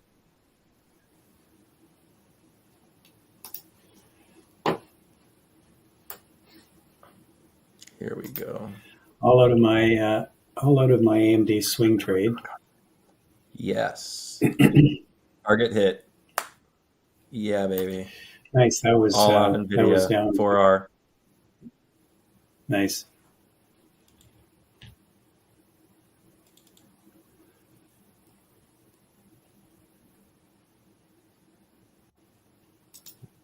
All right, that was a good hit on Nvidia. We are now making money. I was actually I was down my first. I actually started on AMD and Nvidia. I tried a short on AMD to start, and it was because we opened right under R4 and sold down, pulled up, so I went short. But then we broke through, and I stopped out. My stop was just above 168. And then we consolidated around for a little while. So I re-shorted when we broke in towards R4. And I basically had something similar happen on Nvidia. Nvidia really sold hard at the beginning. It looked good. So I went short here. And I actually ran a really wide stop. This is one of the reasons why sometimes stopping out of a trade is just a really nice thing to do. Because it stopped here. I lost an R. And then we pulled back. So at the time, I'm now down 2 trades. It pulled back here and I went short. Stopped just above the quarter mark, 127.75, and then I hit my target in front of 126. So now I'm up for the day, 2R. So we'll Nice. and now I'm holding AMD to see if AMD will make my my target run, and if that works, then I'll be up 6R. So if it doesn't work, then maybe I'll just call it a day. We'll see what happens. I'm also still holding a short on MNQ. For everyone in YouTube land, MNQ is a future for the QQQs. So I'm short on this as well. I'm here. I'm joining you in this short on AMD here on that move up through 167. Hey, Naltherion and YouTube, my buddy, that is a fantastic question. But I am not going to try and answer it because I have, anytime you get into the realm of taxes and stuff like that, we're just going to kind of stray away from that. I would recommend talking to a CPA or a trained and knowledgeable tax professional, even though I know what I would do. I just don't want to. We don't want to comment on those things because those it just has there's all kinds of weird implications with that kind of stuff. All of a sudden you file wrong. Now the government's calling me. I tell them I work for Andrew. Now they're calling Andrew. Andrew's in Vancouver. Speaking of any Vancouver peeps, how was that? Was that earthquake thing like a deal? Like I saw some news about like an earthquake up there or something. Really? Yeah, it was like there was some news thing I saw. Like was it like a repost of an old event or something? I'll have to go look now. Okay, good. I'm glad there was nothing. An earthquake. I was looking on a thing and they said there was like it wasn't like it looked like it was pretty close to you guys. So Gina said yeah. Well, I didn't feel anything. The earth. It was really early in the morning. See, for you it's earthquakes. For me it's like hurricanes. Everyone's like, hey. How's the hurricane? Are you freaked out or whatever? And we're like, whatever, hurricanes. But for you, I'm like, oh, the earthquake. Oh, is everything? And you're like, I don't know. I was sleeping. It was at 4 a.m. I didn't even notice. Yeah. Yeah, that's weird. I don't. I don't recall. Let me just. That's funny. While we're waiting for this to pan out.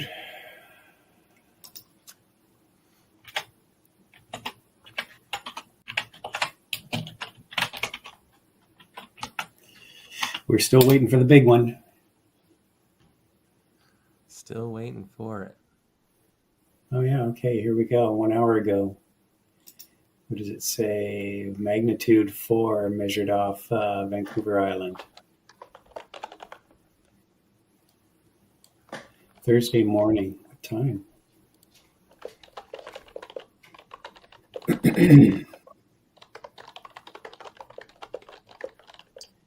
AMD's popping, creeping back up. The Qs and SPY are still in a downtrend. We're coming up and touching that 9 EMA.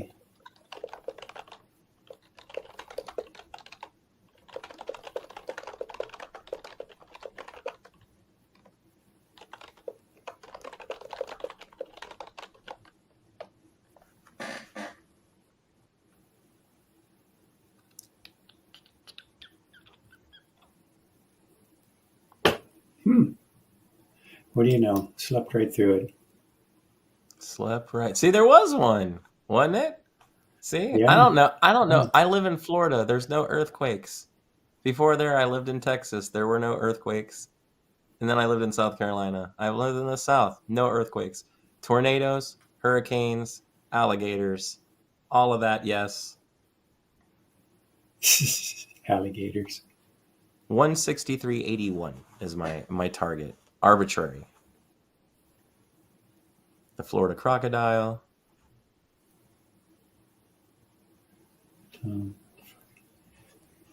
Two articles, and it says the earthquake hit, but it doesn't say like what time. Oh well. Yeah, What we've part got of this big Texas? fault line, I guess, off the coast. Yeah, Just right. You're says on the like early on. Pacific Ring of Fire, right? Like, Yeah. Oh, it's here like, we go.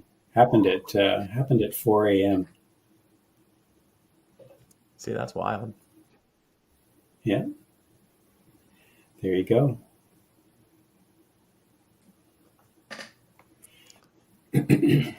Where in Texas?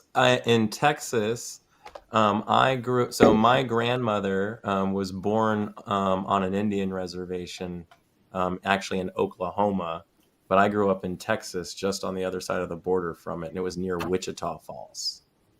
So not Wichita Falls, near it, in the middle of nowhere. If you want to Google the Choctaw Indian Reservation.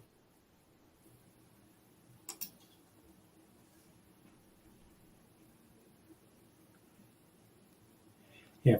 Funny story. I was in Kyoto first night in the hotel, and I'm just laying in bed because weird time zone or whatever, can't sleep. And all of a sudden, like, there's just this rattling at the door, like somebody's got a hold of the handle and they're trying to get in. It's like freaked me out. So I get up and I look out through the little peephole. There's nobody there. And I just think and of course, can't sleep at all. And then somebody, I don't know. And then I figured it out. It was like there was an earthquake in Japan. They have like hundreds of every year. And it was just like, no big deal.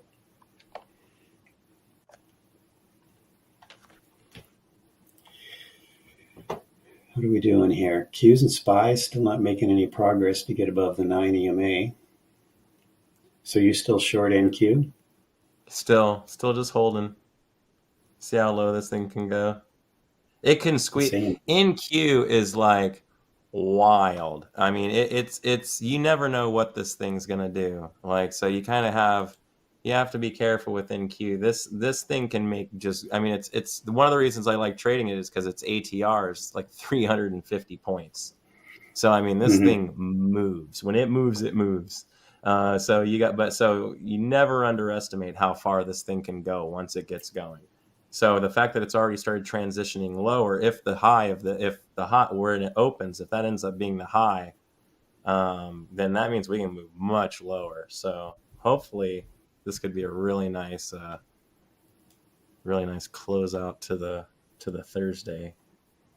Mm-hmm. It does look. It's trying to hold this 491 level on the Qs.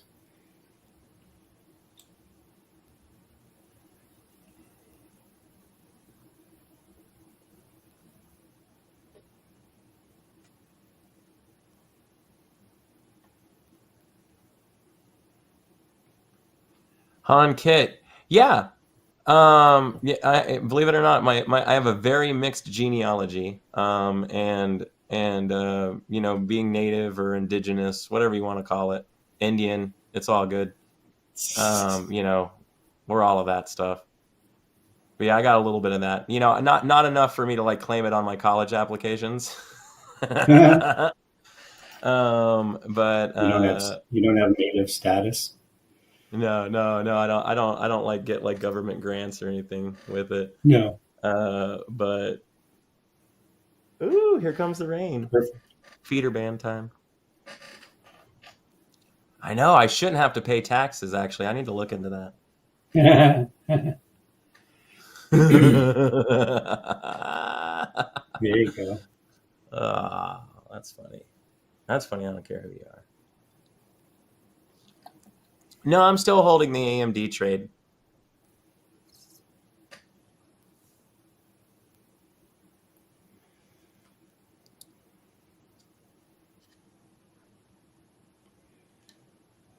Qs are really trying to hold on to this level here.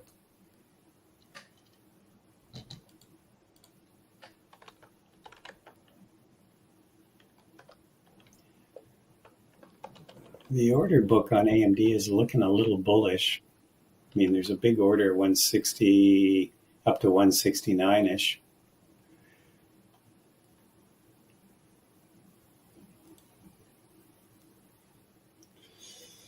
Let's see what the indexes do here.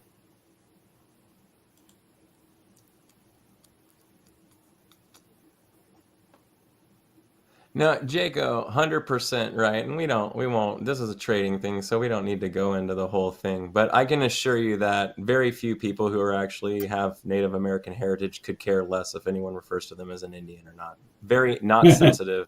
Most people that are Native are not sensitive. Just really want to be left alone. So now, I mean, like, I don't like anyone calling me indigenous. Like, that just seems like I'm a caveman or something. I don't really like that one either. So I actually kind of like native, so I guess if you're going to call me a Native American, but Native American is fictitious. We're not native to America. No, we're not even indigenous technically. You know what I mean? So it's all kind of like fake stuff. So no one's from anywhere. We all came from the same place at one point in time. You know what I mean? We're all the same people. So we're all from Africa. I think no Native American likes being called any of it. We actually like to be called our tribal ancestry. So I would be identified as a Choctaw or a member of the Choctaw tribe, right? If I was going to identify, which I don't, I identify as American. And that's actually what I'd prefer to be identified as, is just an American, which is why I don't tell people that I'm Choctaw. That's not politics, genealogy. For the record. Did you fight Custard? Now Choctaw sounds too much like that meme chick off of the internet. You know what I'm talking about? I'm like, this is not good for our tribal name.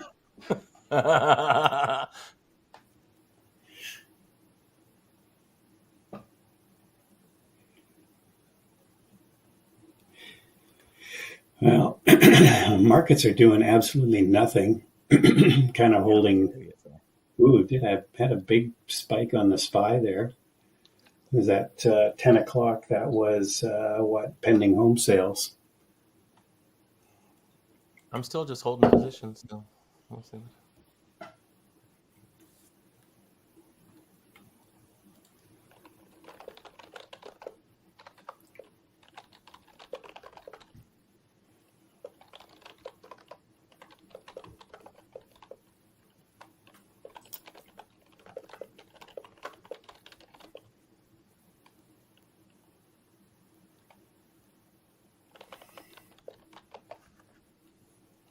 So we had a pending home sales number at 10 a.m. I guess. Bit of a spike on the SPY. I don't know what the where's Peter when you need him? We need the breaking news.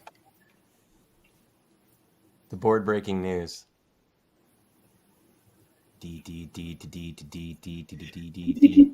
Yeah. But some breaking news that I do have to do is, unfortunately today I do have a 10 o'clock appointment that I just realized. So I got to run. Right. But I hope everybody had a fun time trading today. I appreciate you all. For everybody in BBT land, don't forget tonight is Thursday night mentoring. So we will, after hours, 8 p.m. Eastern, be there, be square. Any questions asked, all answers guaranteed to at least entertain you. I hope everyone agreed. Great trading with you this week. I think you have a different compadre tomorrow. So great trading with you this week, buddy, as always, making a little money with the profit of profit. All right. And then I think Andrew's back next week, maybe? Can we get our Andrew back next week? So look forward to that. Sure. But if not, then we're going to auction off his car. So I hope everyone has a great rest of your day, and keep it green, people. Bye. Thanks, Thor. Mr. Choctaw. Choctaw, not Choctaw.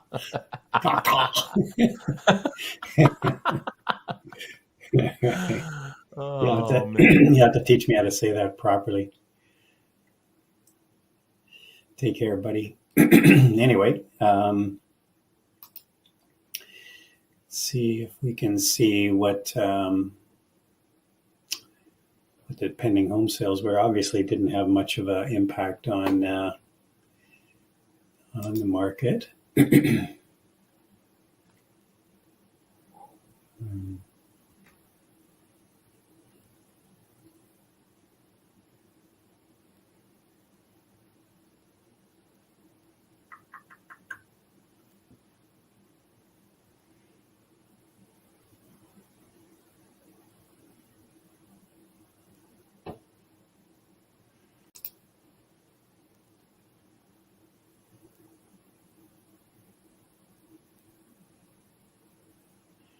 All right. Well, AMD is dropping again.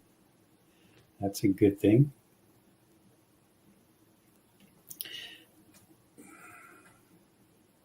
The Qs just took a leg lower there. I think we're maybe going to get into a bit of selling as the day goes on here. Possibly.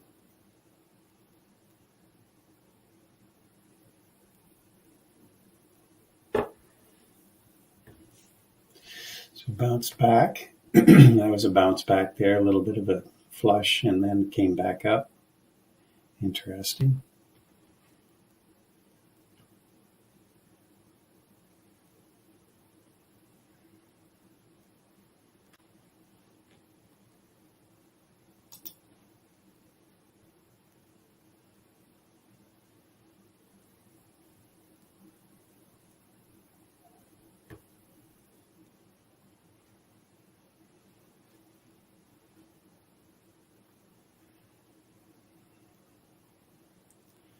Tesla still looks weak. It's at R3 right now. I'm annoyed at Tesla that's stopping me out this morning for that first short.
All right, who else had some good trades today? Nvidia. Can I put Tesla on the book map? Sure. Let's take a look at Tesla here. My book map's running kind of slow today. There is an order here at 258. The book is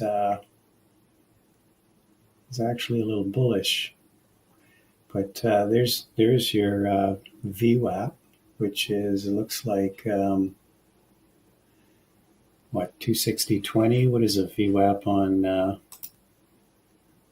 260.10 is the VWAP in DAS. So you can see how it's been getting to the VWAP here, and every time it gets there, it rejects. So it might be worth a short right here.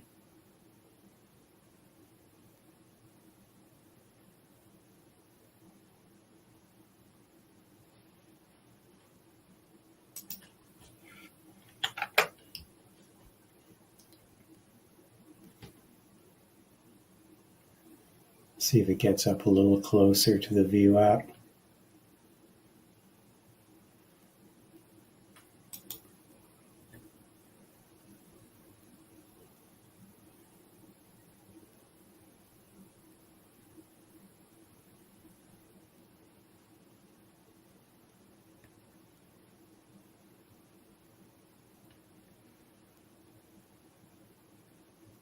See another really nice rejection on Tesla there.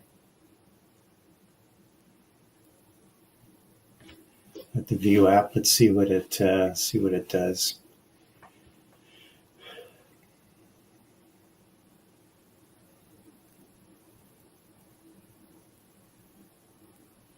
Qs are kind of bouncing back right now a little bit. SPY's coming back up a little bit. Again, we're at the 9 EMA on the 2-minute chart.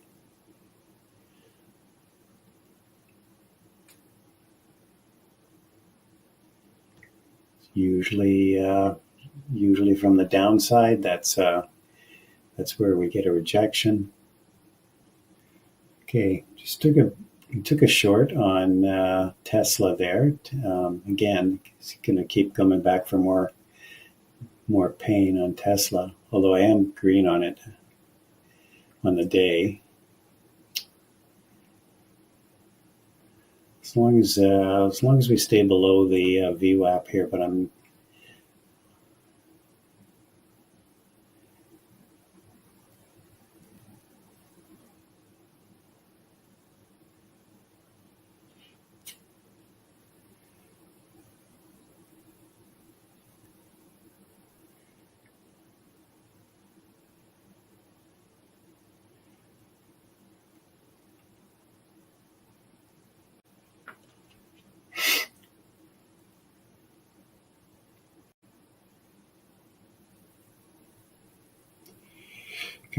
Come on down. There we go. I'm going to scalp some here. 33, 259.33.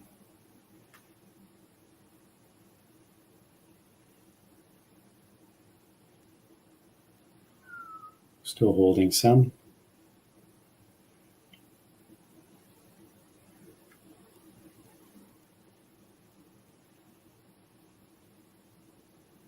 Let's see if it can lose this 259.30 level. This is this low here that I'm looking for a break lower.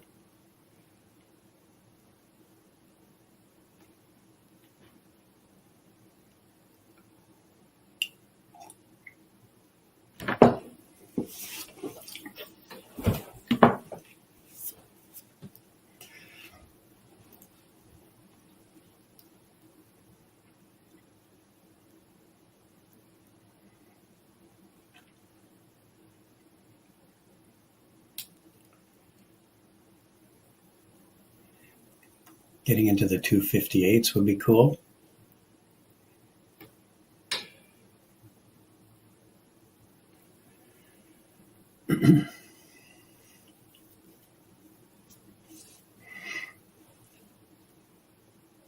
Here we go.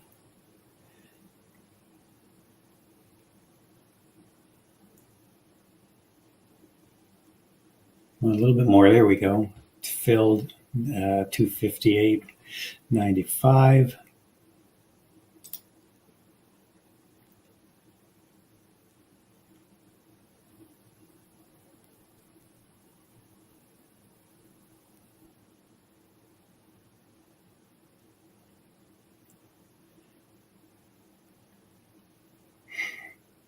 Yeah, Baba's kind of breaking out a bit here.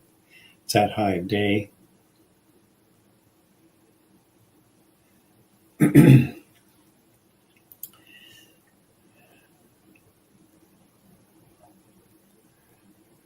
right, another profitable trade on Tesla.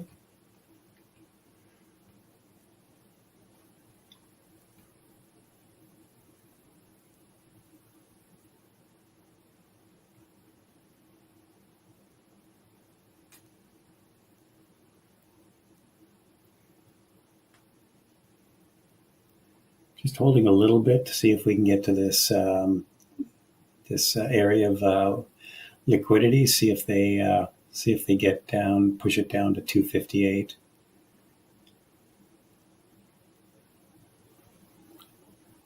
This R3 258.60 is kind of a level where I think we may find some support. This is R3 on the Camarilla pivots.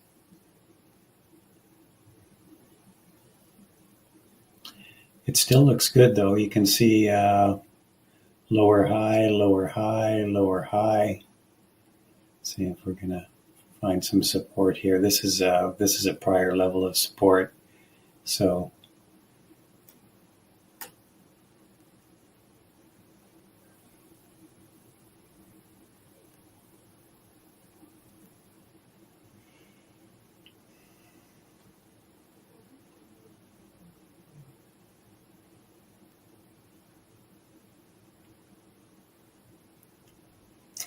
you know what I'm going to get out of this, the rest of this. I only had a small size left, but I think it's going to bounce back to the VWAP even maybe here.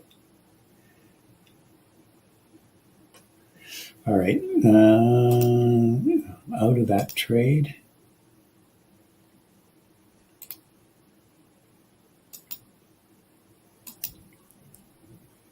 MU's done absolutely nothing.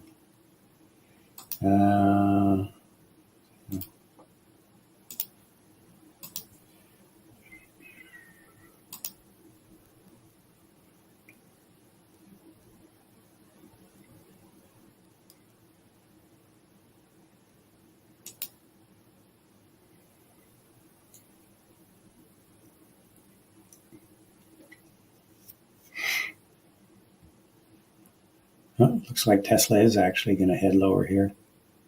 Pick up that those 258 bids, maybe.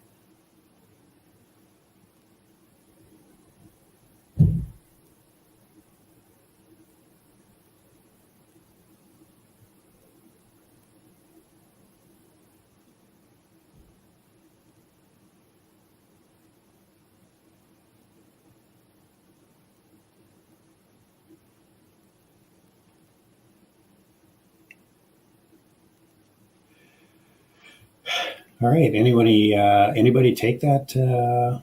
Anybody take that Tesla trade from the VWAP here? Nice, guys. Got better than the $1 move on that. Pretty safe bet. All these rejections at the VWAP.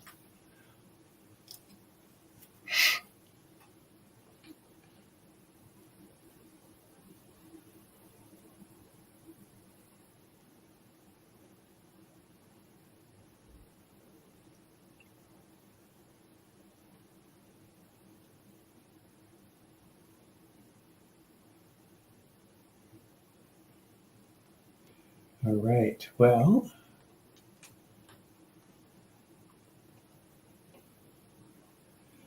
David, you did Tesla. Nice. 2-minute chart. Same chart I use. Nice.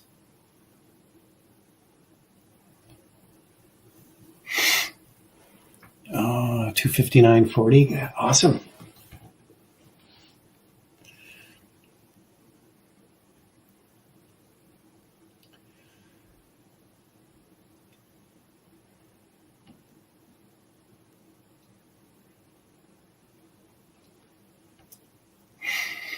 Let's see what's going on here.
Okay, right now we've got some support on the SPY by the looks of it at 57.50.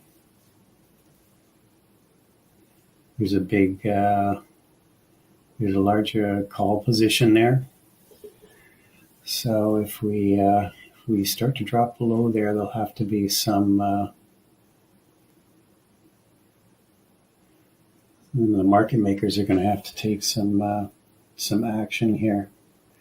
Going to have to do some more selling.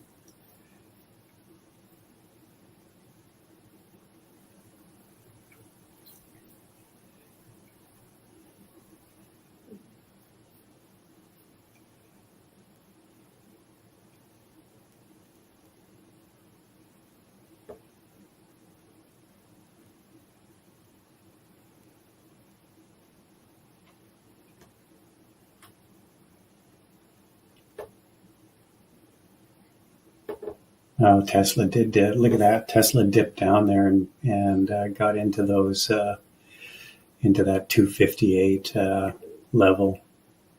Now we're building a bit of a bullish looking book.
All right. Well, I don't have any positions right now, so a couple of good trades on Tesla.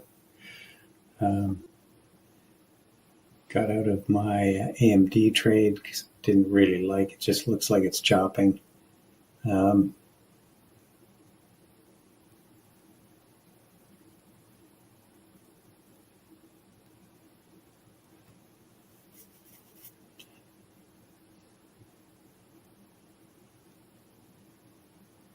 Qs, wow, Qs are just taking another leg lower here. Ooh, the SPY just dropped below, did a big drop below that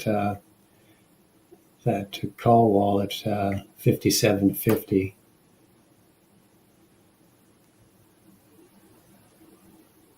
This is interesting.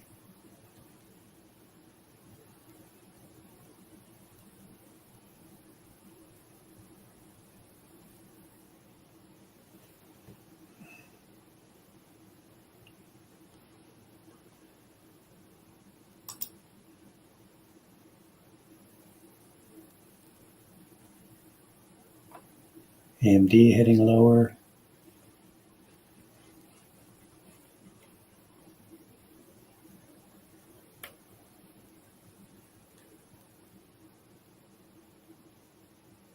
Q's dropping. SPY's dropping some more here.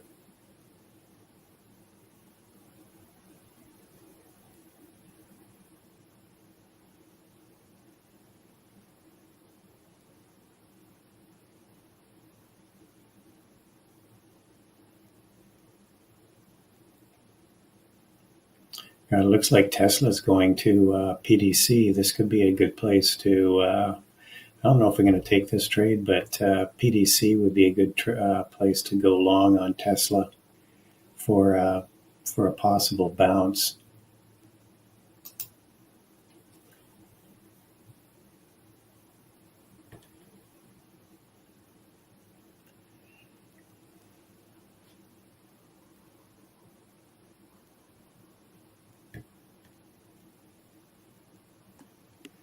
Brian, at 10:30, Yes. we're going to have John come on. Okay. And Right he's on. going to talk about how to keep your trades simple. So we'll have him on in a few more minutes. Right on. Look forward to seeing John.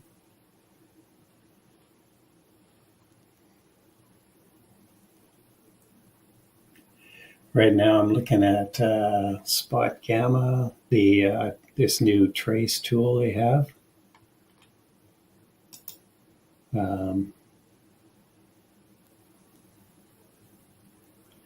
Yeah, what's going on with Bitcoin? Is it? I think it's up today, isn't it? Risk on trade. Everything's risk on right now. Let's see what we got with Bitcoin. Yeah, Bitcoin's spiking here, 65,000.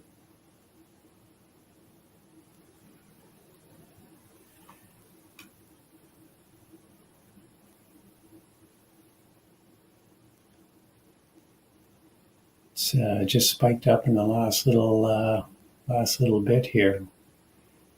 It's jumped up about $600. Not sure why. Of course, with Bitcoin, you never know why it's going up, other than sometimes it seems obviously trades with the Qs. It's kind of a risk-on asset right now.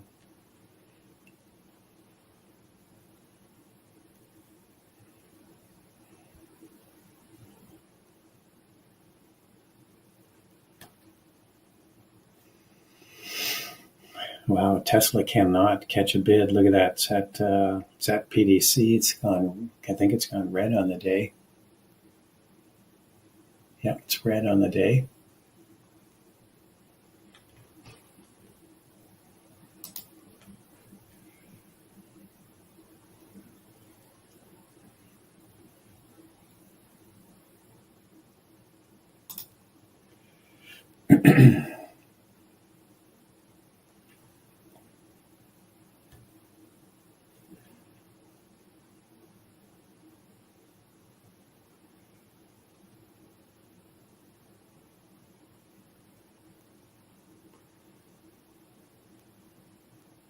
Look at that. The Qs are dropping more. Wow.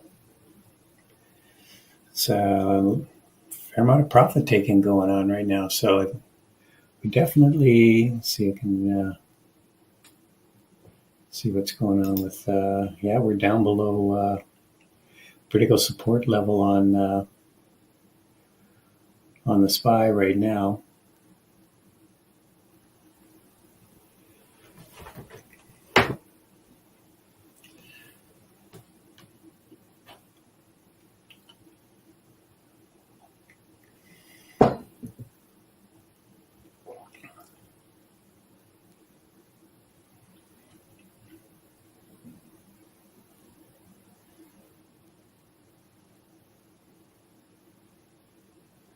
The Qs are at the Camarilla pivot level. Probably not going to bounce here. 489.35. Oxy's fighting the trend. It's going up. Actually, the XLE is turned around. It's actually moving up on the day. It's still red, but it's well off the low of the day.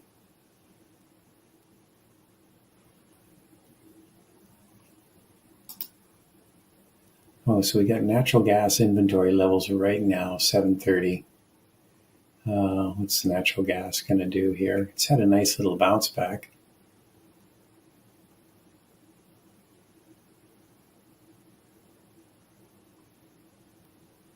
It looks like we got maybe an inventory build just based on the price action.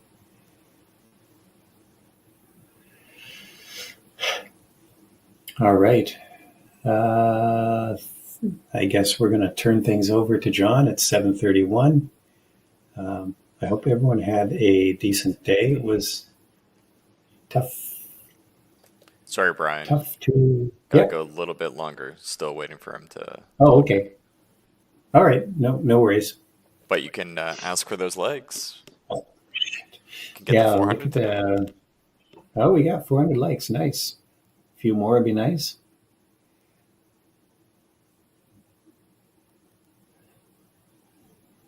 Wow. AMD just really tanked. Same with the Qs. Wow.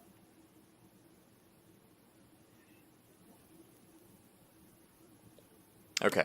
I got John here. You're all good to All go, right. Brian. Thank you. Okay. Well, everybody out in YouTube land, I hope you had a good day. Same in the room. I think we had some good trades today. It was days like these are a little bit tougher when you get such a big move up. You just you don't always get a sell-off like this, but we did find some good short trades eventually. So yeah, Nvidia's dropped as well. So yeah, anyway,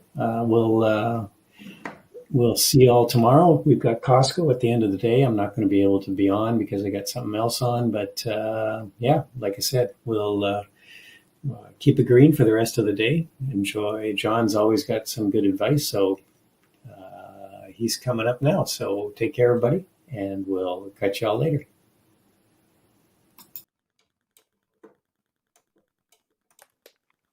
Hey, John.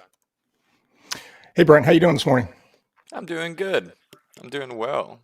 I'll let you I'll take never it away. cease to be a technological struggle for you. This morning, I just forgot to dial the phone. Well, it keeps me employed. Am I echoing at all? No, you sound good. Okay, great. Yeah, so this morning, I thought I'd talk about simplicity in trading. This idea actually just came to me this morning. I'm not usually in the chat room too early, but I was there and people were asking Jared some questions, and I thought, man, some of these questions are very technical, you know, which is fine for some people. They may be at the stage in their trading where those questions are appropriate, but I recognize some of them as rather newer traders, and I was like, man, that's some advanced stuff for someone, you know, getting into day trading, and it can get very confusing in this business, trying to figure out what it is exactly you're supposed to pay attention to. and what perhaps you should discard. And people may or may not know, we run the Peak Capital Trading Bootcamp 3 times a year. That's a 90-day trading education experience. And so we've had almost 1,000 people go through boot camp at this point. And we've learned a lot. They've learned a lot, but we've learned a lot watching them. It's interesting to watch 1,000 people go through a day trading education process, and you start to see, what people do that works and what people do that makes them struggle. And simplicity, keeping things simple and then building off of that simplicity, is clearly something that that is what new traders need to be doing. I'm very confident saying that. If you go to the second slide there, I actually just made this morning. I have this folder full of day trading books. They're all like in PDFs. And I just started clicking through the different books. And I opened them up one by one. And I searched for the, I searched for the word simple. Because I know I've read a bunch of day trading books. And I've seen the idea of keeping trading simple come up over and over. And so I started doing like a control F on each document and searching the word simple. And it was so easy to find a quote from almost every single book that was in that folder saying you should keep things simple. And a lot of them use the acronym, keep it simple, KISS, keep it simple, stupid. But you can see it here. If you just read through these, they're all saying kind of the same thing. Just keep it simple. This doesn't have to be complicated. It's much more a game of emotions in finding discipline over your own emotions than it really is about Bollinger Bands and MACD and RSI and reading volume and things like that. Those things are important. Again, they can be added as you go along in your journey, but you want to be careful how much you add right from the start. So if you go to the next slide, this is what I see a lot when people join our community is they admire people's trading styles. And people, right off the bat, people love Andrew, right? Because often the path to come to Variable Traders is reading Andrew's book. You read the book and you're like, I like the way that sounds. I like what this guy's saying. And then you find out he's got a trading community. You check it out and you join, and then you can see him trade live. And it's tons of fun and it's really exciting. So people love to watch what Andrew's doing. People love to watch what Thor's doing. Thor's a great trader. He's involved in an impressive way. I think Thor and I started working at BBT about the same time, and I've watched him, him change and add things, and it's impressive. You take Eamon. Eamon has so many things he looks at in the market, from multiple time frames and price levels and things. And then you've got Peter. He's got his strategies. The famous mountain pass. You see Brian every morning. Who's there on the right? I'm looking at tiny slides. That's Mike, right? So Mike trades like I do. What people try to do is they try to combine everything from all the moderators, or not just us, but also authors of books and things, and combine it into one idea. I want to take some of that Camarilla pivot idea from Thor. I want to take some of that early morning trading from Andrew, because that can make a lot of money quick and you can be done so quick. I want to take some larger time frame stuff from Eamon. I like Peter's short bias. I'm going to really find some short trades like him. I'm going to try to read the volume like Mike. And you try to combine it all together. And while you're doing it, it doesn't seem like a bad idea. But if you step back and think about it, it's really not the way to go about building a strategy. And if you go to the next slide, it's kind of an analogous to this. It's like taking everything from your refrigerator and everything from your cupboard, your pantry, and putting it into a mixing bowl and stirring it up, and think what you're making is going to be a good recipe, that it's going to be delicious. And of course, it's very easy to see from this analogy, no, that doesn't make any sense. So why does it seem to make sense in trading, right? You got to step back and say to yourself, this is probably not the way to go about building a strategy. But how do you do it if it's not that way, right? How do you know which person to go to? Is it Brian? Is it Eamon? Is it none of them? Is it no author you read? Who's the magic person? Is it Mark Douglas? That's a hard thing to figure out, and perhaps the answer isn't any of that. I actually kind of think it's not exactly, and I'll explain that in a little bit here. But think of it kind of like when you're beginning. Think of it like starting to play golf. So if you go to the next slide. On the left of this slide, you have what I just Googled this morning. I just Googled how to hit a golf ball, and you got these things that come up. I can't read it because it got too small. What does that say? Okay, backswing, proper stance, follow through, keep your eye on the ball. I've tried to play golf a few times. I've gotten in and out of the sport, and I understand. In my mind, that's like the most important thing of all. That's like obey your stop or something, in trading. You have to look at the ball. You can't hit something that you're not looking at. Proper setup. It's just these. If you go to your first golf swing lesson, you're going to hear about these. They're going to work on your backswing. You're going to show where to put your feet. They're going to talk about keeping your eye on the ball. It's going to be all simple stuff. And if you, on your very first lesson, if you ask, well, what about, this driver I bought, is this good stuff? And, I went to one of the golf, golf equipment websites and just took this screenshot of like some of the characteristics, the parameters of these drivers you can buy.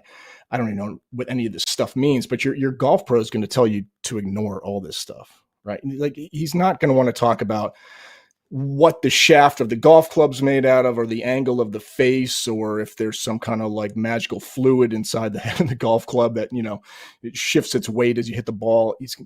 He or she is going to say, no, this ridiculous. I could give you any golf club out of the rental clubs, and we can use that. It doesn't matter. We need to work on your backswing and your stance on the simple things and keeping your eye on the ball.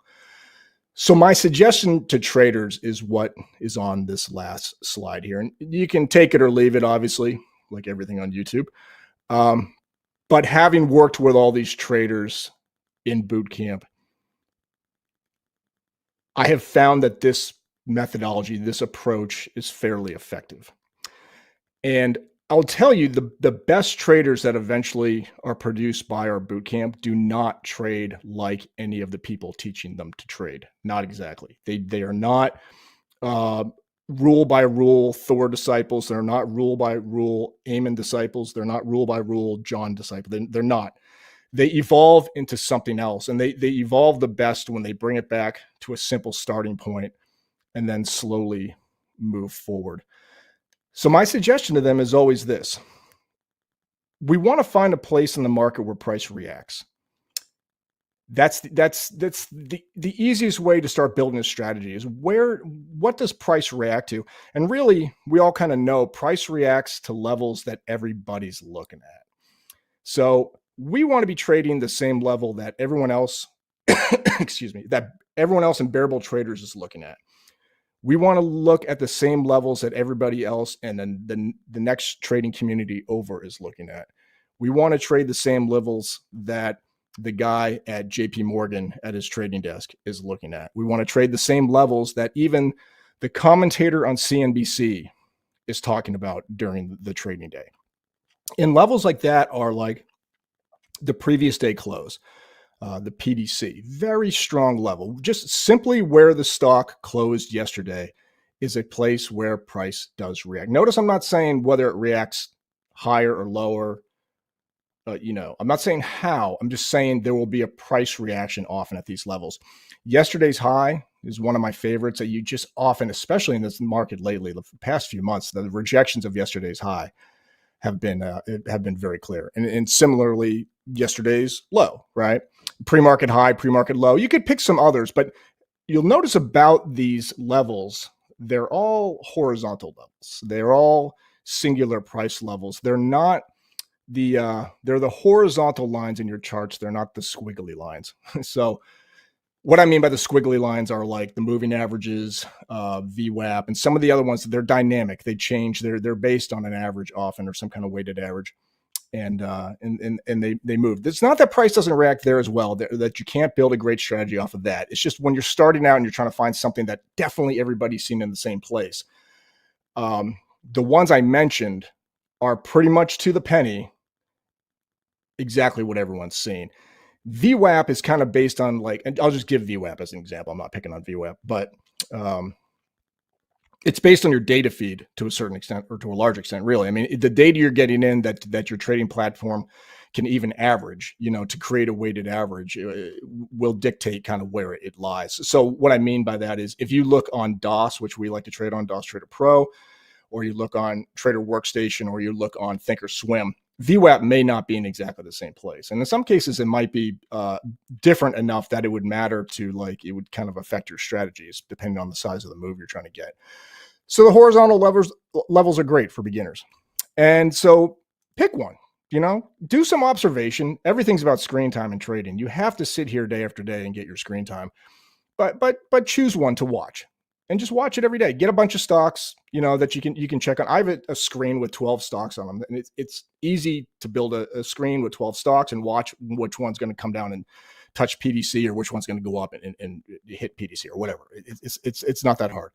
And then choose what do you want to do at the level? Do you want to choose a breakout where it continues through the level, or do you want to trade the reversal off the level? The reversal is arguably more popular, I would say. People like to buy lows and sell highs and things like that. So maybe that's the way to go. Not trying to steer anyone in any particular direction, but then just start to collect a data set of simulated, very important. I should have made that like all caps or in bold or something. Simulated trades at this level. And you don't need anything beyond one rule when you're starting. In my opinion, this is my advice. So pick PDC. Your whole strategy begins with one rule. When the price goes up to PDC, I short it. That's it. That's your rule.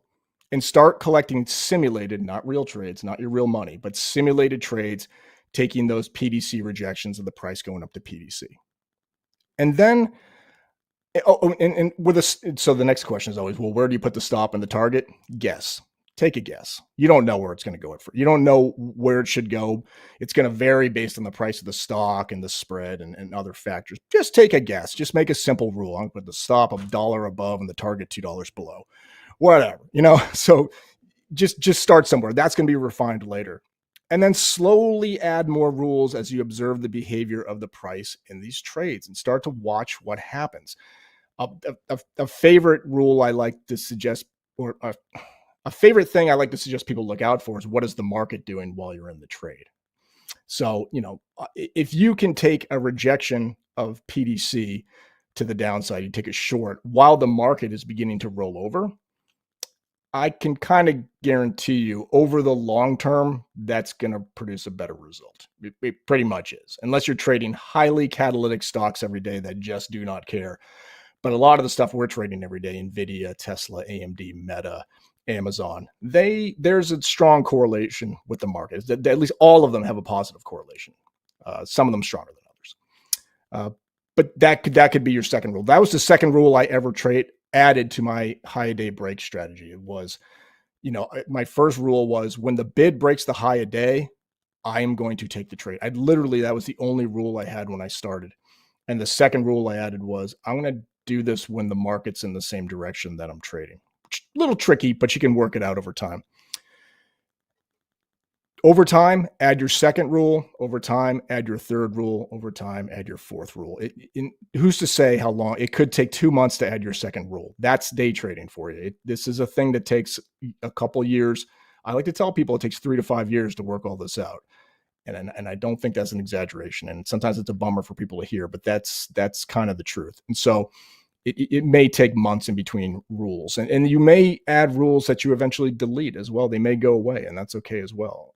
So just keep adapting. And the key to it is at the bottom there, let it evolve over time into what works best. So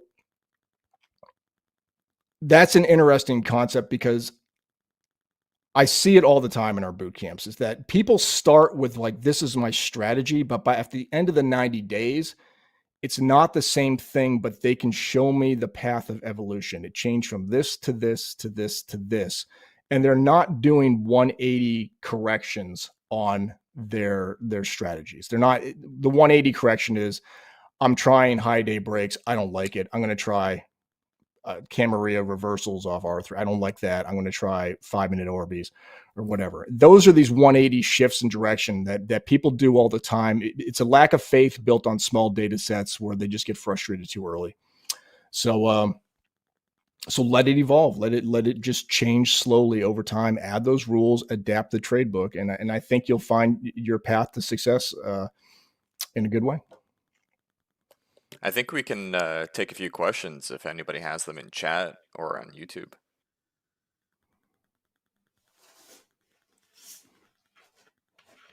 apparently, while I've been talking, SMCI has done something. I can't see any of my charts right now, so I'm as curious about what's going on there. But Stand by.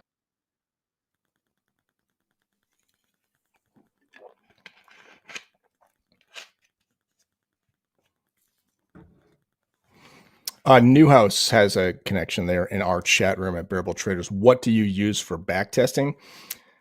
Backtesting is a funny word, because if you truly mean to backtest a strategy, I mean, to do it properly, you're talking about getting a ton of data from the history of the stock market and somehow applying it to your running your strategy back through history. It's not easy to do, because it's not easy to get that data or the software with which to do it. That stuff exists. You're gonna have to pay for it. So some people consider, like, it's that's what I think backtesting is. It's a highly analytical, data driven approach to investigating a strategy. Some people think just looking at their trades is backtesting, and to me, it's not. But it's a funny thing in day trading. We don't have solid definitions for a lot of the words we talk about. So what do I use to kind of check out if my rules are working, Newhouse? I used an Excel spreadsheet, and I gathered information about my trades in an Excel spreadsheet. And when I had gathered a large enough data set of trades, in the at least 100, a couple hundred is better, I would start to look at things. So one example was I added a rule at one point that a stock had to have an RVOL, or relative volume, of at least 100%. And as I gathered a lot of information about my trades, I started to investigate that truly analytically, and there was no relationship between profit and RVOL. I was getting as many good trades on stocks that were 60 or 70% RVOL as I was on stocks that were 200. So that's probably particular to my strategies, and not to say that's what you're going to experience, but that's what I did to kind of test rules and theories and try to find some confirmation. We got some questions on YouTube. Here's one. Which strategy is your favorite? Well, I'm kind of uniquely psychotic in this community, in that I pretty much only trade high day breaks. That's it. They are. If I look in my journals, that the percentage that are high a day breaks is been consistently around like 98.5%. So I'm a big believer, if you got something that works for you, that will make money over time. I'm not saying it makes money every day. I'm just saying that over time, in the long run, your account gets bigger and not smaller, which you should be very, very, very proud of in day trading. Then that's all you need, really, and the better you get at it, the better you recognize it, understanding what the truly great opportunities are. And you can go in a little heavier if you believe in it. But I don't think you need more than one thing, and that's what I trade. Let's do one more question. Okay. What do you use for keeping a journal? Like, do you just do it electronically, Google Doc, or do you do it physically? Yeah, like I said, I always use an Excel spreadsheet. I joke that the world is divided into people who like Excel and people who hate Excel. So if you like using Excel or spreadsheet, Google Sheets, whatever it is, it's a great, cheap way of journaling, but also it's like an intimate way of getting into your journaling, because you do it yourself. So that's what I always used. Now there's journaling options like TraderView and ChartLog, which are great, but you can't think they're doing all the work for you, is my point about those. And the other thing about them is they don't know what strategy you're trading. So those trading journals don't know that you made a new rule that you only trade when the market's going up or something. So you have to somehow input that into the trading journal yourself. You have to tag it in the trade or something, and try to come up with a way of capturing that piece of it. Because what happens with a lot of the trading software is people pay for it, they download their trading log every day. They put it in and make some kick-ass pie charts, and that's all they do with it, and they pretty much look at their greens versus red trades.